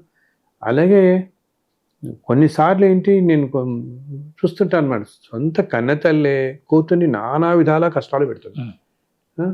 అది ఎంత తప్పు, అది ఎంత తప్పు, ఎంత బాధాకరం కదా. ఏదో మాటలు అంటాం, ఇటువంటివి చేయకుండా నువ్వు ఉండాలన్నమాట. ఎవరిని కూడా అకారణంగా నిందించకుండా మనం అనుకుంటా ఏమిటి ఎవరు చూస్తున్నారని ఎప్పుడు మనం అనుకోకూడదు. ఏమిటి, నువ్వు ఒక మనిషిని 4 గోడల మధ్య నిందించినా భగవంతుడు అనేవాడు సర్వవ్యాపం కదా. ఒక్కోసారి ఏమవుతుంది, వీళ్ళు ఎవరికి చెప్పుకోలేరు కూడా, నా తల్లి నన్ను ఇన్ని మాటలు అంది అని బయటికి కొంతమంది చెప్పుకోలేరు, అంతే కదా. లేకపోతే నా కూతురు నన్ను నేను హింసిస్తోంది అని వాళ్ళు బయటకు చెప్పుకోలేరు. అందరికీ కూడా లోపలికి వెళ్ళిపోతుంటారు వీళ్ళు. ఇటువంటి వాళ్ళు కుమిలిపోతారు, అటువంటి వాళ్ళు కుమిలిపోతుంటారు. కానీ భగవంతుడు తెలుసు కదా, ఆయన లేని ప్రదేశం ఏముంది? సర్వవ్యాప్తి నారాయణుడు ప్రతి చోట ఆయనకైతే కనిపిస్తూనే ఉంటాయి. మనం చేసే పని అంతా మనం ఏం చేస్తున్నాం అది. సో ధర్మంగా ఉన్నటువంటి ఇదనమాట. నువ్వు ఎవ్వరిని అకారణంగా నిందించకూడదు. ఎటువంటి పరిస్థితుల్లో నిందు. ఒక మనిషిని కష్టపెడితే వచ్చేది కొంతమంది మనం అంటారే అది శాపంలా తగ్గుతుంది. మన వాళ్ళు పాత వాళ్ళు చెప్తారు చూడండి, వీళ్ళ పై తరాల్లో ఎక్కడో ఏదో శాపం తగిలింది, అందుకు ఇన్ని తరాలు ఎక్కడ వీళ్ళకి ఇళ్లలో పిల్లలు లేరు, ఇన్ని శాపాలు పడుతున్నారని. ఏంటంటే ఒక మనిషిని అకారణంగా, మంచి మనుషుల్ని కనుక మనం అకారణంగా ఏదైనా అంటే ఏంటిట అవతల వాళ్ళకి ఏదైనా ప్రారంభకరం ఎక్కడ ఉన్నా ఆ మనిషికిట అది మొత్తం వీళ్ళకి వచ్చి చుట్టుకుంటుంది. అది నీకు ఇప్పుడు గ్రహింపుకి రాకపోవచ్చు. ఇప్పుడు చక్కగా కాళ్ళు చేయి ఆడుతున్నాయి, బ్రహ్మాండంగా ఉద్యోగం ఉంది, నాకు డబ్బు ఉంది, బ్రహ్మాండంగా నేను ఏదైనా చెల్లుతుంది అని 4 మాటలు మాట్లాడినా కూడా తర్వాత కాలంలో నిన్ను గట్టిగా పట్టుకుంటుంది. అది ఆ మధ్య చెప్పాను కదా, ఇప్పుడు కలియుగంలో అయితే ఈ జన్మలోనే వీళ్ళు అనుభవిస్తారు అది.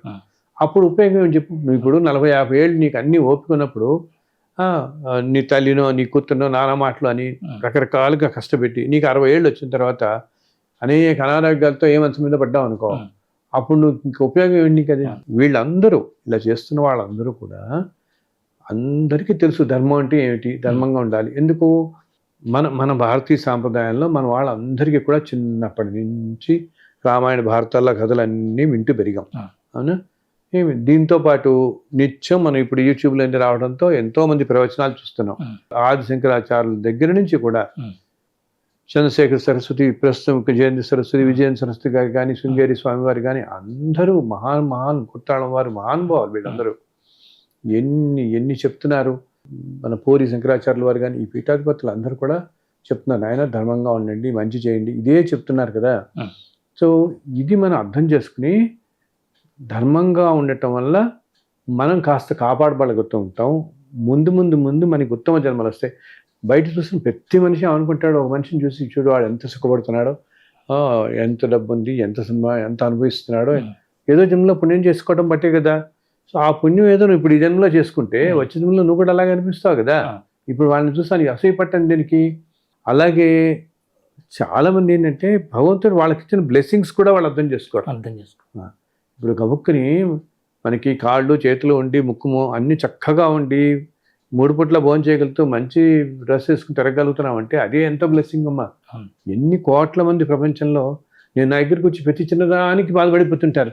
ఏమండి నాకు నిన్న ఉద్యోగం పోయింది, 4 నెలల దాకా ఉద్యోగం వస్తుందో రాదో, 6 నెలల దాకా ఉద్యోగం వస్తుందో రాదో అంటే, ఆయన నీకు 6 నెలలు లేకపోయినా ఇంతకుముందు చేసిన ఉద్యోగంతో నువ్వు బ్రహ్మాండంగా బతకగలుగుతావు. తిండికి కోటు ఉండదు కదా. ఒక పూట తిండికి కూడా లేని వాళ్ళు ఎంతమంది ఉన్నారు ఈ ప్రపంచంలో. ఈ క్షణంలో మనం ఆలోచిస్తే ఎన్ని దేశాల్లో అసలు అంతదాకా దీనికి ఈ మాత్రం ఫ్రీడమ్ కూడా ఇక్కడ మన దేశంలో భారతదేశం కర్మభూమి కాబట్టి ఎంతో చక్కగా ఇంత స్వేచ్ఛగా ఉన్నాం. కొన్ని దేశాల్లో స్వేచ్ఛగా కూడా ఉండలేరు మనుషులు. సో ఇప్పుడు ఆ యుక్రెయిన్లో ఎలా ఉంది వారు, ఆ ఇజ్రాయెల్, పాకిస్తాన్, పాలస్తీనా, ఆఫ్ఘనిస్తాన్ కానీ, ఆ తాలిబాన్ కానీ, ఎన్ని యుద్ధాలు అసలు ఆఫ్రికన్ కంట్రీస్లో కానీ ఎవరికి అటువంటిది. ఇక్కడ ఎంత ఇది ఈ భూమి మీద పుట్టినందుకే మనిషి గ్రహించాలి. ఏంటి, నేను ఏదో జన్మలో చాలా పుణ్యం చేసుకున్నాను కాబట్టి జన్మలో పుట్టాను, తప్పకుండా ఏదో జన్మలో నేను ధర్మాత్ముడిగా ఉండుంటాను కూడా అని. ధర్మాత్ముడిగా ఉండకపోతే ఈ మాత్రం జీవితం రాదు కదా వీడికి.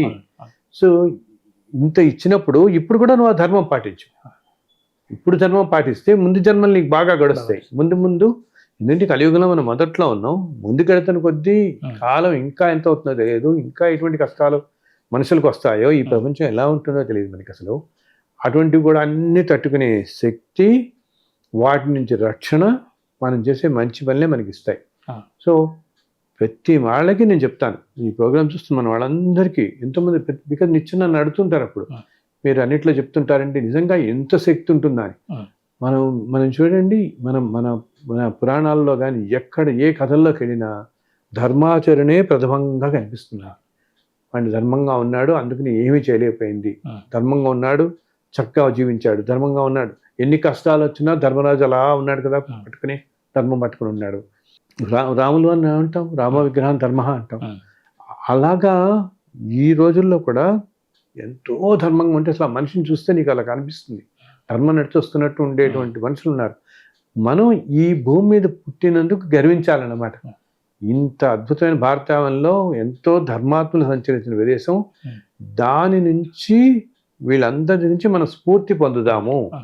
ఈ ప్రవచనాలు చెప్తున్న వాళ్ళు వీళ్ళందరూ సరే, దాంతోపాటు వీళ్ళందరి నుంచి స్ఫూర్తి పొంది మనం మంచి మార్గంలో నలుగురికి మంచి చేయటం, నలుగురితో మంచిగా ఉండటం. ఇంకా కర్మలంటే ఏమిటి? ఇప్పుడు ఒక యజ్ఞం చేయటం, యాగాలు చేయటం, అవన్నీ చాలా మంచిది. అది ఎవరెవరికి వీలున్న రీతుల్లో వాళ్ళు చేస్తారు.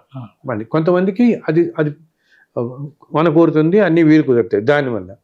దీనివల్ల కూడా నీకు అంత ఫలితం వస్తుంది. నువ్వు అంత సమాజాన్ని సమదృష్టితో చూస్తూ ఉన్నప్పుడు నీ లోపల అంత శక్తి వస్తుందన్నమాట. భగవంతుడితో సమానమైన శక్తి నీకు తెచ్చుకోగలుగుతావు. అంత ధర్మంగా ప్రతి జీవిలోనూ భగవంతుడినే చూడగలిగేంత స్థాయికి మనం ఎదగగలగాలన్నమాట. మీకు వీలున్న ప్రతి వాళ్ళకి నేను చెప్పేది, మీకు వీలున్న రీతిలో మీ ఉద్యోగాలు హడావిడిలో ఉన్నా కూడా మీకు ఎక్కడెక్కడ ఎంతెంత వీలుంటే అక్కడ ధర్మంగా ఉండటం. అసలు మనం ఆఫీసు నుంచి రాగానే ఒక బస్సు ఎక్కుతాం, ఒక ఆటో ఎక్కుతాం, వాళ్ళు ఏమైనా గబుక్కుని ఏదో పరుషంగా మాట్లాడకపోవటం, కాస్త అతను కూడా ఒక మనిషి, అతని జీవి కదా, అతను ఎంత కష్టాలతో ఉండుంటాడు. మనం ఈరోజు ఇంత మంచి ఉద్యోగం, ఇంత స్టేటస్లో ఉన్నాము. అతను అతి సామాన్యుడు కదా, అతన్ని ఆ రోజు వచ్చే డబ్బుతో ఆ రోజు గడుపుకుంటాడు.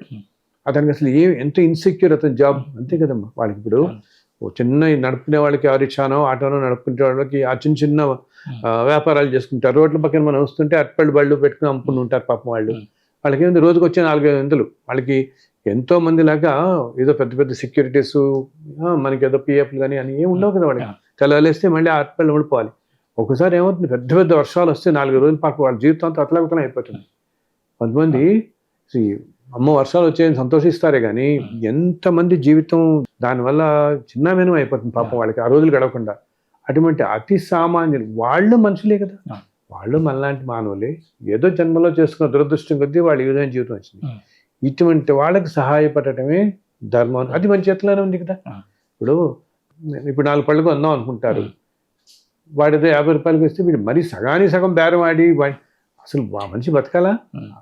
అదనమాట. ఏంటి విపరీతంగా ఆ మనిషిని కష్టపెట్టే ఆ మనిషి చివరికి ఏమవుతాడు పాపం, చివరికి సాయంత్రం వెళ్ళిపోయే ముందే ఏదో కొన్ని పళ్ళు మిగులుతాయనుకో, సరే ఇంకా పొద్దునంతా 50 రూపాయల మెను, వాడు చివరికి ఏమనుకుంటాడు, ఏదో ఇంటికి పోతున్నాం మనం, ఏదో ఒకటి అమ్మేసుకుని వెళ్ళిపోదాం, ఇంటికి వెళ్ళి కొంచెం చాలా మంది వీళ్ళలో మనం ఏంటంటే అందరూ ఇంత దూరం ఆలోచించరు. ఇంకోళ్ళ జీవితాల గురించి, ఇంకొకళ్ళ కష్టాల గురించి ఆలోచన అనేది చేసే టైమే లేదని పరిగెత్తు పోతున్న వాళ్ళు ఏమైనా సుఖపడుతున్నారా? పరిగెత్తుపోతున్న వీళ్ళు సుఖపట్టలేదు కదా. కాస్త మధ్యలో కూర్చొని ఆలోచిస్తే ఇవన్నీ వస్తాయి. నీకు తెల్ల లేస్తే మనం బయటకు వెళ్ళగానే కనపడేవాళ్ళు సామాన్య పౌరులే నీకు ఎక్కువ. నీకేదో చీఫ్ మినిస్టర్లు 1000 కోట్లు ఉన్న వాళ్ళు నీకు ఎక్కడో ఒకసారి కనపడతాడు, కానీ మనం అడుగు బయట పెట్టగానే అతి సామాన్య జీవులే నీ చుట్టూ కనపడతారు. సాయంత్రం అవగానే ఆ డబ్బులతో బియ్యం కొనుక్కుని వాళ్ళు వండుకునే వాళ్ళు ఎంతమంది జీవితాలు అటువంటివి. సో నువ్వు అలా వెళుతున్నప్పుడు పాపం వాడి దగ్గర 10 పళ్ళు ఉన్నాయనుకుందాం, అంటే ఒక ఎగ్జాంపుల్గా చెప్తున్నాను. పాపం అది అమ్మకి వెళ్ళి బంధు చూస్తున్నాడు, మనం వెళ్ళి ఆగుతాం. అప్పుడు పొద్దునుంచి 50 రూపాయలు కమ్మిన అతన్ని మనం ముందు 50 అంటాడు అతను. అనేటప్పటికి నువ్వు గట్టిగా బేరం ఆడితే, సరే అమ్మ తీసుకుబండి, ఇంక నేను ఏదో అమ్మేసి ఇంటికి వెళ్ళిపోదామని చూస్తున్నాను, మీరు 10-20 తీసుకెళ్ళి అంటాడే. అక్కడ నిజంగా నువ్వేం చేయాలి? మన ధర్మం అంటే మనం పాపం వాడు పొద్దునుంచి వాడి కష్టం కొద్దీ 50 రూపాయలు అమ్ముకున్నాడు కదా, మరి 10-20 కాకుండా 50కి 50 ఇచ్చే నువ్వు. అది ధర్మం అంటే. తేలిక బాటలో చెప్పాలంటే అవతల మనిషిని నేను ఇక్కడ ఇది ఎక్స్ప్లాయిట్ కూడా కాదు. ఎక్స్ప్లాయిట్ అనేది ఇంకా ఎక్కువ పదం అనుకుందాం. కనీసం అతను ఎంత తృప్తి పడతాడు, అయ్యో నాకు ఈ మనిషి నేను ఏదో ఒకటి తీసుకెళ్ళిపోమన్నా పాపం నేను పొద్దునుంచి అమ్ముతున్న 50 రూపాయలే నాకు ఇతను ఇచ్చాడు. ఇప్పుడు మనిషి ఎంతో తృప్తి పడతాడు కదా. అది ధర్మం అనమాట. అవతల మనిషిని ఎటువంటి పరిస్థితుల్లోనూ ఏ రీతిలోనూ కేవలం అందరూ అనుకుంటారు కష్టపెట్టేటువంటి ఏదో కొట్టడం, హింసించడం అనే కాదు, మాటల ద్వారా ఎవరినైనా హింసిస్తే వాళ్ళ ప్రారంభ కర్మ ఒక జన్మది కాదమ్మా. యువతల వాళ్ళకి కొన్ని 100 జన్మ ప్రారంభ కర్మ అంటే మనకి చుట్టుకుంటుంది. ఆ క్షణంలో అనుకుంటామే కానీ. సో అప్పుడు వెంటనే ఏంటి, నీ కూతుర్నో, నీ అన్నయ్యనో, నీ తమ్ముడినో, తల్లినో ఏదైనా తిట్టబోతున్నా అకారణంగా నిందిస్తున్నా, మాట్లాడుతున్నా, అపరిశంగా చేస్తున్నప్పుడు ఇవి మనుషులను గుర్తు తెచ్చుకోవాలి. మనం అకారణంగా చేస్తే ఇది మన చుట్టుకుంటుంది.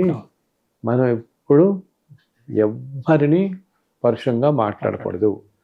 అది అందుకని శాంత స్వభావుడు అంటాడు మన ధర్మరాజుని. ఏమంటారు? శాంత స్వభావం, దేనికి తడకుండా ఉంటాడు ఆయన. ఆ శాంత స్వభావం అంటే ఆ స్వభావం ఎప్పుడు వస్తుంది మనకి?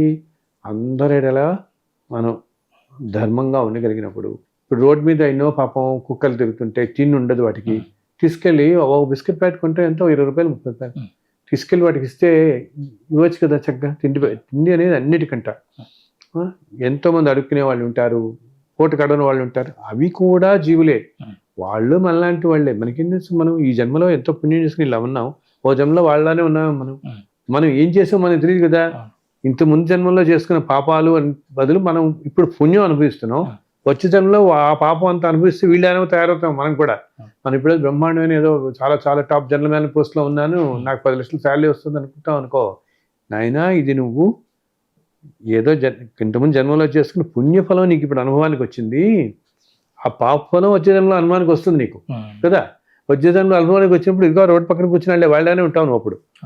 సో వాళ్ళలో మనం చూసుకోగలగాలి. అర్థమైందా?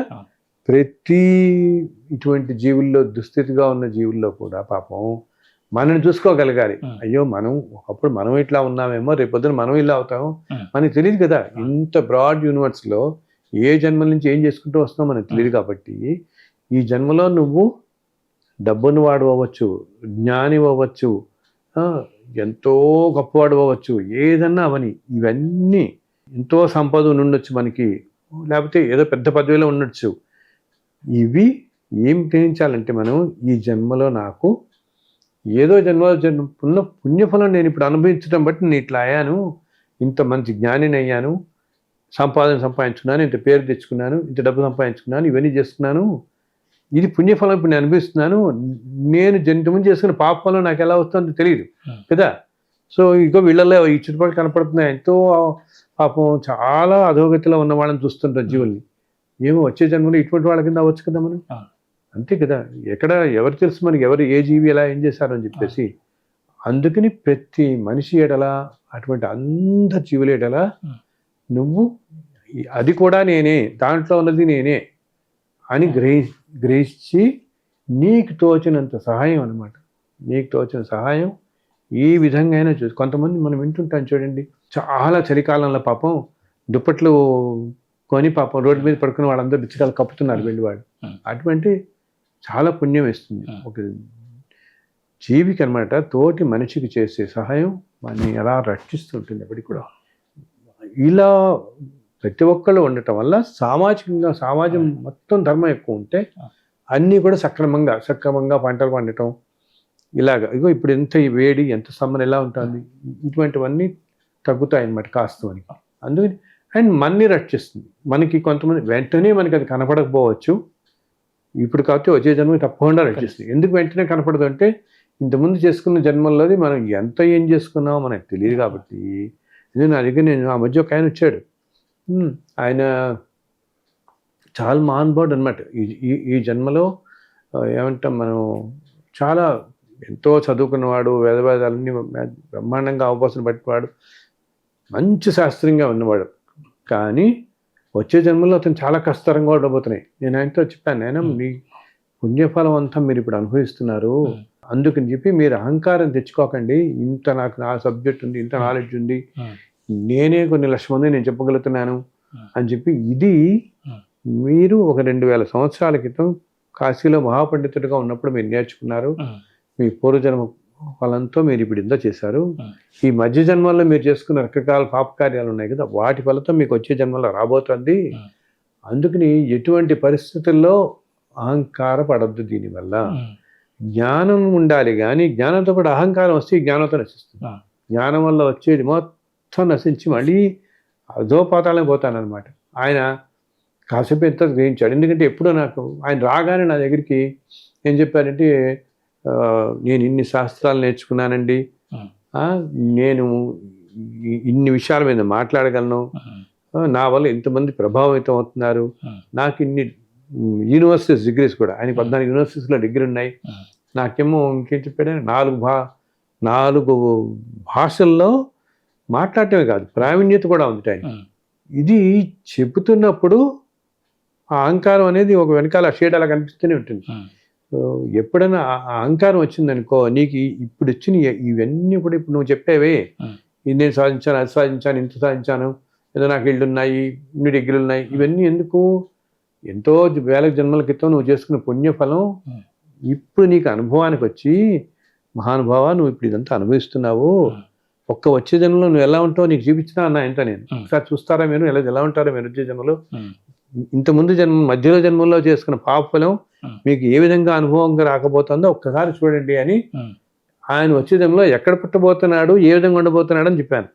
అక్కడితో ఆయన ఒకసారి ఇట్లా దడుచుకుని ఇంకా ఎప్పుడూ నేను బయట నాకు వచ్చి నాకు మంచి మాట నాకు చెప్తాను, కానీ నా గురించి నేను గొప్పగా చెప్పుకోవటం ఇవి ఎక్కడ నేను మాట్లాడండి, నాకు ముందు ఇలా జరగబోతోంది అని నాకు తెలియదు, నేను ఈ రోజులో ఇంత గొప్పగా ఉన్నాను కదా, ఇంకేముంది ముందంతా కూడా నేను మోక్షం వచ్చేస్తుంది, ఇంక 10 జన్మల్లో మోక్షం వచ్చేస్తుంది, ఇంక అయిపోయింది, నేను స్వామివారి దగ్గరికి వెళ్ళిపోతాను, ఆయనతోనే కూర్చుంటాను అనుకుంటున్నాను నేను, బట్ ముందు ఇలా ఉండబోతోంది అని నేను గ్రహించలేదు అంటాడు.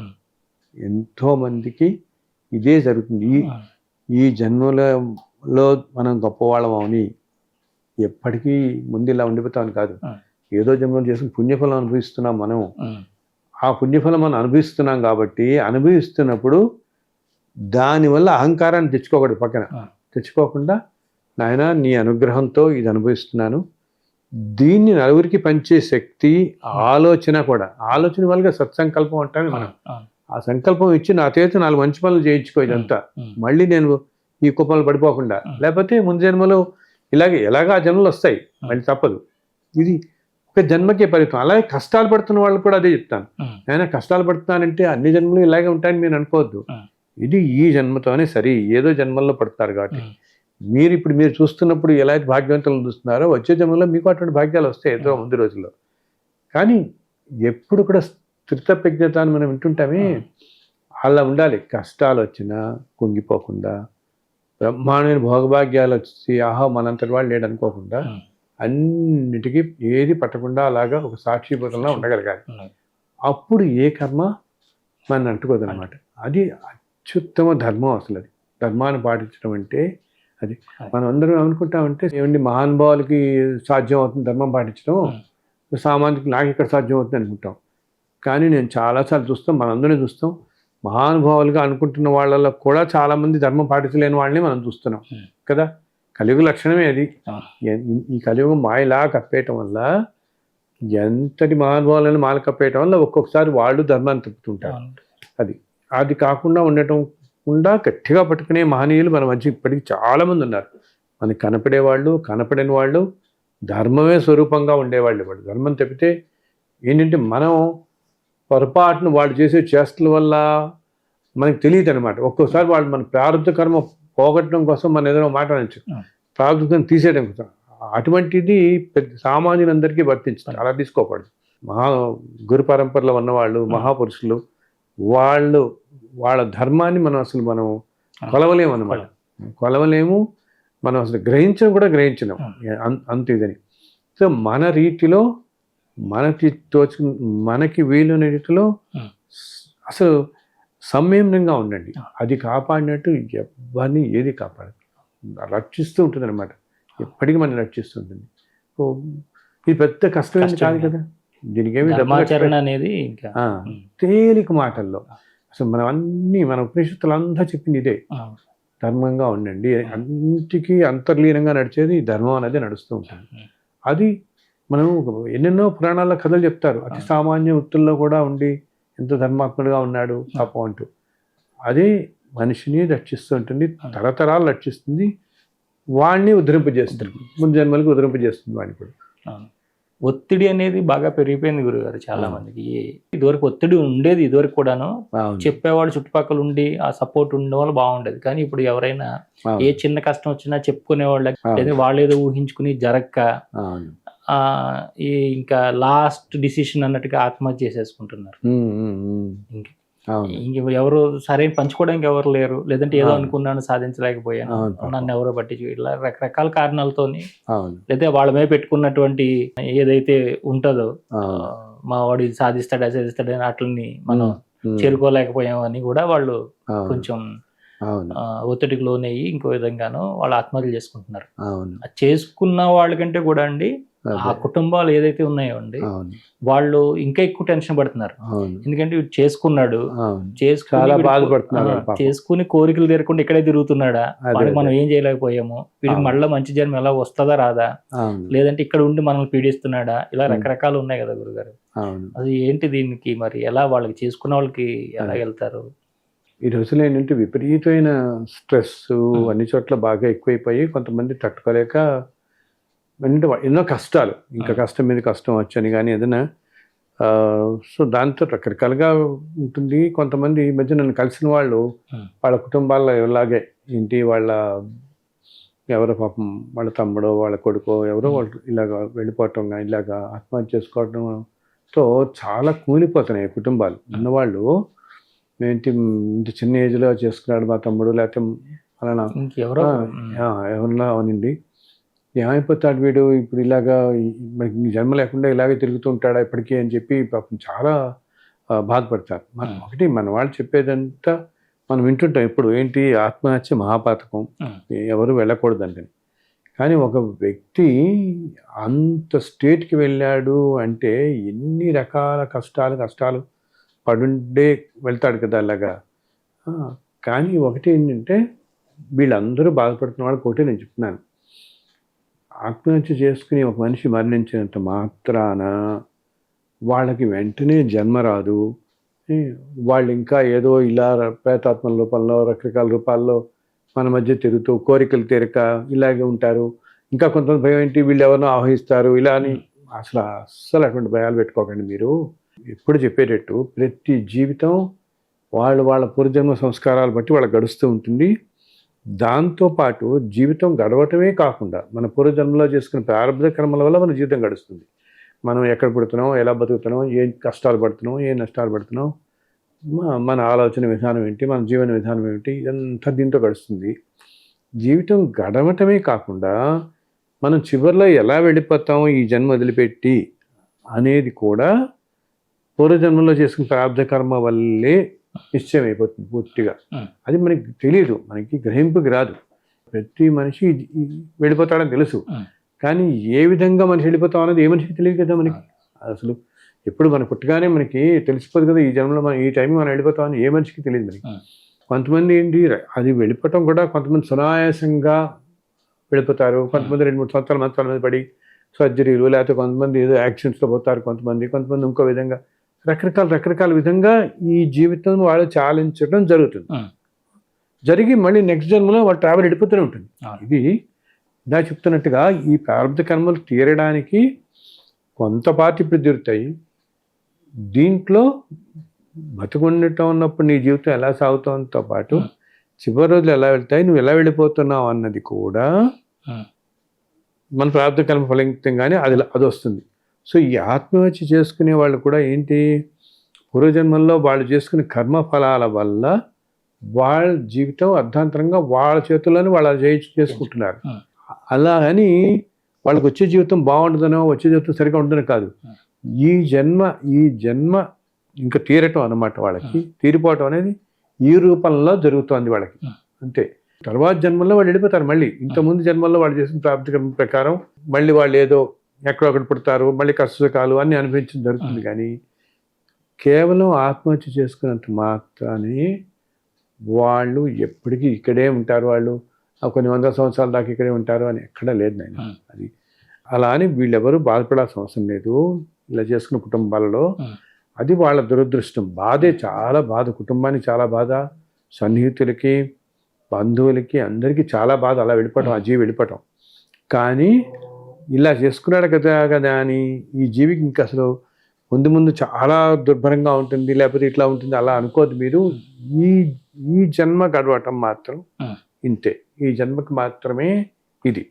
తర్వాత జన్మలో చక్కగా ఉంటుంది. తర్వాత జన్మలో మామూలుగా ఇంతకుముందు జన్మలో ఏ పుణ్యం చేసుకున్నాడో ఏం చేసుకున్నాడో దాని ప్రకారం ముందు జన్మలు గడుస్తాయి. కానీ వెంటనే కోరికలు తీరకుండా తిరుగుతూ ఉంటారు. అది అలా భయపడక్కలే, అందరి గురించి అలా బాధపడి వరి అవ్వక్కలే. వీళ్ళందరి కుటుంబాలు అప్పుడప్పుడు నన్ను కలిసిన వాళ్ళు అడుగుతూ ఉంటారనమాట, ఇలా అవుతుంది, ఇలా ఉన్నాండి, ఇలా ఉన్నాడు పాపం ఏంటంటే ఏం లేదు, నేను హాయిగా మళ్ళీ జన్మ తీసుకున్నాడు, ఇంకో జన్మలో వెళ్ళిపోతున్నాడు. ఈ జన్మకి ఈ విధంగా రాసి పెట్టింది అతని జీవితం. ఎప్పుడు చెప్తాను కదా ఏ విధంగా ఎండ్ అవుతుంది. ఇప్పుడు యుద్ధాల్లో ప్రాణాలు కోల్పోయిన వాళ్ళు, బాంబు దాడిలో కోల్పోయిన వాళ్ళు, సముద్రయానంలో కోల్పోతున్న వాళ్ళు, ఏ విధంగా వాడికి స్థితి వెళుతుంది అనేది కదా. సో ఈ జీవికి ఈ విధంగా పెడుతుంది అంతే. సో తర్వాత మామూలు లైఫ్లోనే వెళ్ళిపోతాడు.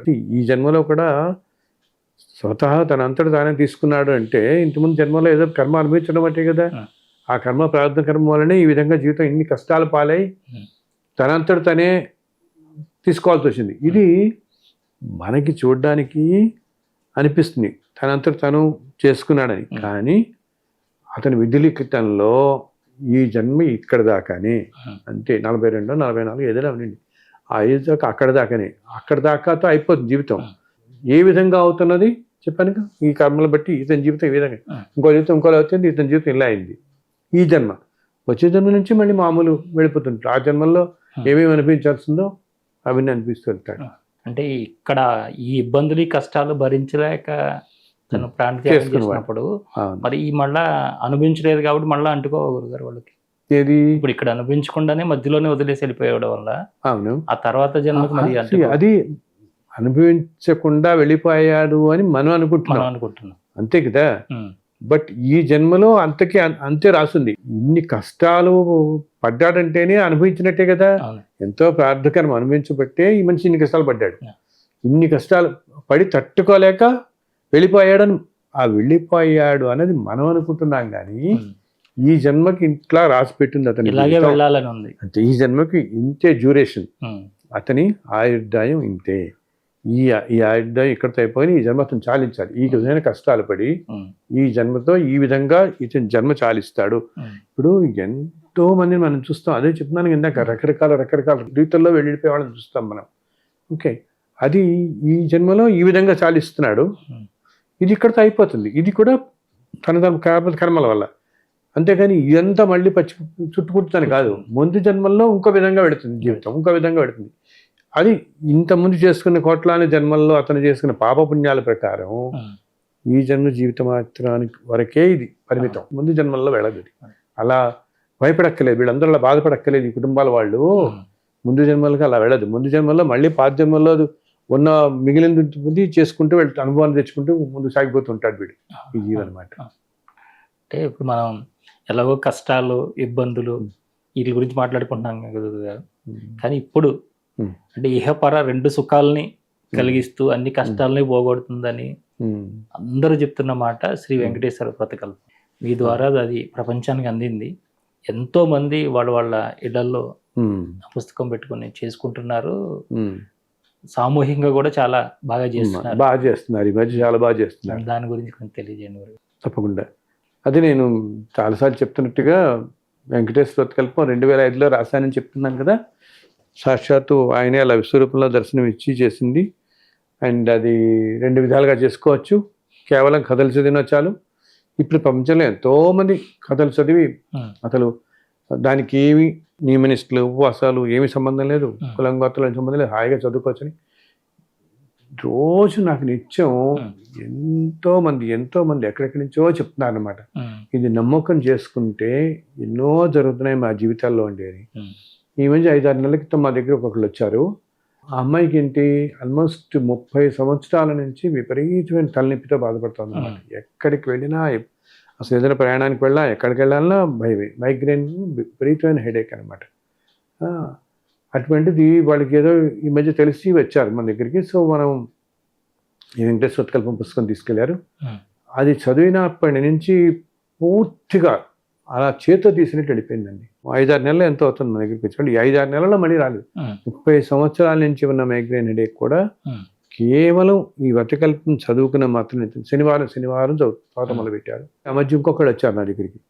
వాళ్ళకి ఒక పెక్యులర్ స్కిన్ డిజార్డర్ అనమాట. ఎన్ని చోట్ల చూపించినా వాళ్ళు తగ్గలేదు.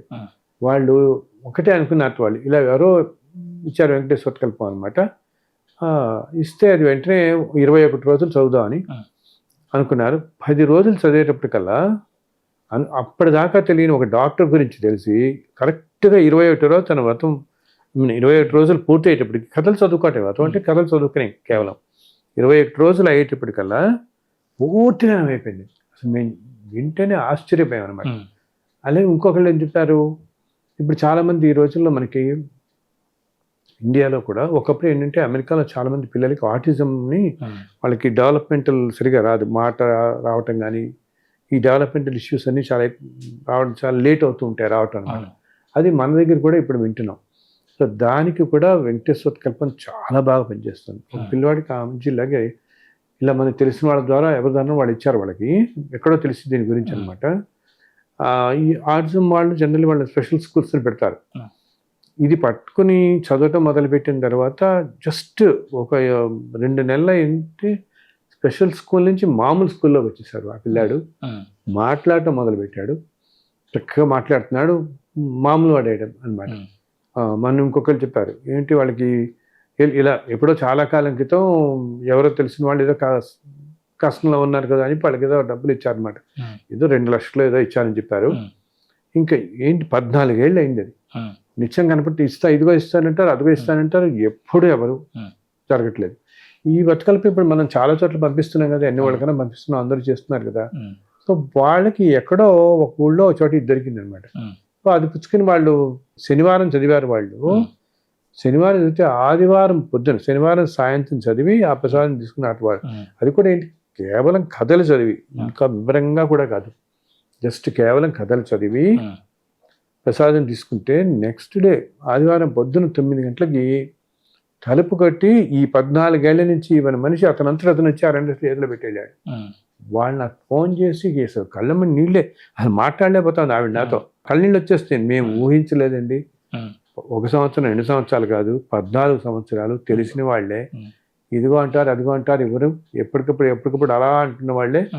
అలాంటి చోట ఎక్కడికో వెళ్ళాం, వెళితే మాకు ఇది ఈ బతుకల్పం ఇచ్చారు వాళ్ళు చదువుకోమని. ఒక్కసారి చదివాం సాయంత్రం, అంతే. నిన్న సాయంత్రం నేను మా ఆయన కూర్చుని కథలు చదువుకున్నాను, దండం పెట్టాం స్వామికి.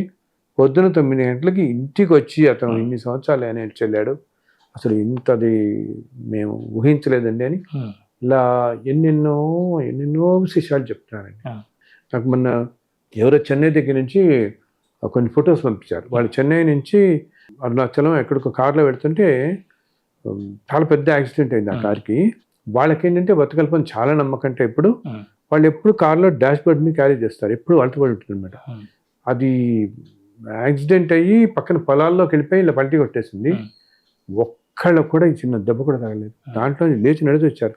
వాళ్ళు నాకు ఆ ఫోటోలనే పెట్టారు, ఆ కార్ ఫోటోలు. అసలు ఆ ఫోటోలు చూస్తే మనం ఎట్లా ఉందంటే అసలు పూర్తిగా నుజ్జు అయిపోయింది అనమాట. వాళ్ళు నాకు ఫోన్ చేసి చెప్పారు, మమ్మల్ని ఎలా రక్షించినా చూడండి, ఆ స్వామి ఎలా రక్షించాడని. ఇప్పుడు అంటే ఇన్ని 20 సంవత్సరాలుగా కోట్లాది మంచి చేత ఆచరింపబడుతుంది కదా, అక్కడితో విపరీతమైన శక్తి వచ్చి ఇప్పుడు కాలానికి అతి తేలిగ్గా ఉండే మార్గం మనకి ఆయన అనుగ్రహించడంతో ఈ మధ్య కొంతమంది చెప్తున్నారు నాతో అనమాట, అసలు ఆ పుస్తకం ఉంటే స్వామి అంతా ఉన్నట్టేనండి. మీరు పుస్తకం దొరకపోయినా ఇంటర్నెట్లో నా వెబ్సైట్లో ఫ్రీగా ఉంటుంది, చక్కగా డౌన్లోడ్ చేసుకోండి. చాలా డౌన్లోడ్ చేసుకుని పెట్టుకుంటున్నారు. పెట్టుకున్నా మన ఎప్పుడు ఆయన రక్షిస్తూ ఉంటాడు. చదువుకోవచ్చు, కథలు, ఆడియో వినొచ్చు. మొన్న ఇంకోళ్ళు ఎవరో నాకు ఫోటో పెట్టారు, ఐటెక్ దగ్గర ఒక చిన్న టీ షాప్, చాలా చిన్న టీ షాప్లో ఇతను టీ తాగడానికి వెళ్ళాడు. అక్కడ మా ఫ్రెండ్ ఒకతను వెళితే ఆ టీ షాప్ అతను ఈ బతుకల్పన పుస్తకాన్ని అతికించేసి పెట్టాడు వెనకాల వాళ్ళకి. ఇతను అడిగాడు, ఏంటి ఆ పుస్తకం ఇది అంటే, నేను పెద్ద చదవట్లేదండి, ఎవరో నాకు ఇచ్చారు, కానీ అది వచ్చిన రోజు నుంచి నా బిజినెస్ బ్రహ్మాండంగా ఇంప్రూవ్ అయిపోయింది, అందుకని దాన్ని ఇలా అతికిచ్చేసి పెట్టేసుకున్నా, నేను రోజు పొద్దున్న నమస్కారం పెట్టుకుంటాను ఒకసారి అన్నాడు. అలా ఎంతమందినో ఈ ఒక 4-5 నెలల క్రితం ఒకళ్ళు ఇచ్చేసారు. వాళ్ళు ఏంటి, చాలా పెద్ద హాస్పిటల్లో అచ్చం గారు బ్రెయిన్ హెమరేజ్ అయ్యి కోమాలోకి వెళ్ళిపోయాడు ఆ పిల్లాడు. చిన్నవాడే, 20-24 ఏళ్ళు ఎంతో అనమాట. డాక్టర్స్ అన్నారట 2 రోజులు అబ్జర్వేషన్లో ఉంచాలి, మేమేం చెప్పలేము ఎట్లా అవుతుందని. ఈ మాటలు వింటున్న ఆ పక్కన పేషెంట్స్, బెడ్ పేషెంట్స్ ఎవరో వాళ్ళ దగ్గర తెలుసు మన గురించి, మన బతుకల్పం అని. వాళ్ళు చెప్పారట, ఏమండి మాకు చాలా నయమైంది మా వారికి దీంతో, మీరు కూడా ఒకసారి చదివి చూడండి అంటే, వీళ్ళు ఏం చేస్తారు, ఆ డాక్టర్స్ పర్మిషన్ తీసుకుని ఆడియో అనమాట అతని దగ్గర పెట్టారు, కొంచెం వినేలాగా ఆ పిల్లాడు. అండ్ ఈ బుక్ ఏం చేశారంటే వీళ్ళ దగ్గర నుంచి బుక్ ఒకటి తీసుకున్నారు, కాపీ తీసుకుని ఆ పిల్లాడికి తలకింద పెట్టారు, 24 ఏళ్ళ పిల్లాడికి తలకింద పెట్టి ఆడియో వినిపించారు ఊరికి, జస్ట్ ఒక 20 నిమిషాలు ఆ కోమాలో ఉన్నతని. నేను అసలు ఆశ్చర్యపోయాను. వాళ్ళు 3వ రోజు ఇవాళ నాకు ఒక మెసేజ్ పెట్టారు వాట్సాప్లో అనమాట, ఇలా అయింది అని. 3వ రోజు ఆ పిల్లాడు కళ్ళు తెరిచాడు. కళ్ళు తెరిచి నార్మలైజ్ అయిపోయి 5th డే ఈ got discharge from the hospital. అన్నీ నార్మల్ అయిపోయి అసలు వాళ్ళు రాస్తారు వి సా ఏ మెరికల్ హ్యాపెనింగ్ ఇన్ అవర్ లైఫ్స్ అని పెట్టాడు. ఏంటి కోమాలోకి వెళ్ళిపోయాను, మనిషి కూడా బయటపడ్డాడు అనమాట. వాళ్ళు అంటారు అంత ఆరా ఉంది ఆ పుస్తకానికి, ఆ అవతంకి అని చెప్పి అనమాట. ఇలా ఎన్నెన్నో అనమాట. ఎటువంటి కష్టాల్లో ఉన్న ఆర్తితో నాయనా నువ్వు ఉన్నావు, నువ్వు చూసుకుంటావు, మా దాన్ని మేము కథలు చదువుకుంటూ వెళ్ళిపోతున్నాం, మమ్మల్ని కాపాడు అని ఉంటే ఎంతో మందికి అతి తేలిక జస్ట్ కేవలం కథలు చదివినా ఆర్ విన్నా. మీరు ఉన్న యూట్యూబ్లోకి వెళ్ళిపోయి జస్ట్ వెంకటేశ్వర కల్పన తెలుగు అంటే మీకు బోల్డెన్ ఆడియోలు వచ్చేస్తాయి. మీకు ఏది వీలుంటే అది ఏదో ఒక ఆడియో పెట్టేసుకుని కేవలం కథలు వినండి చాలు.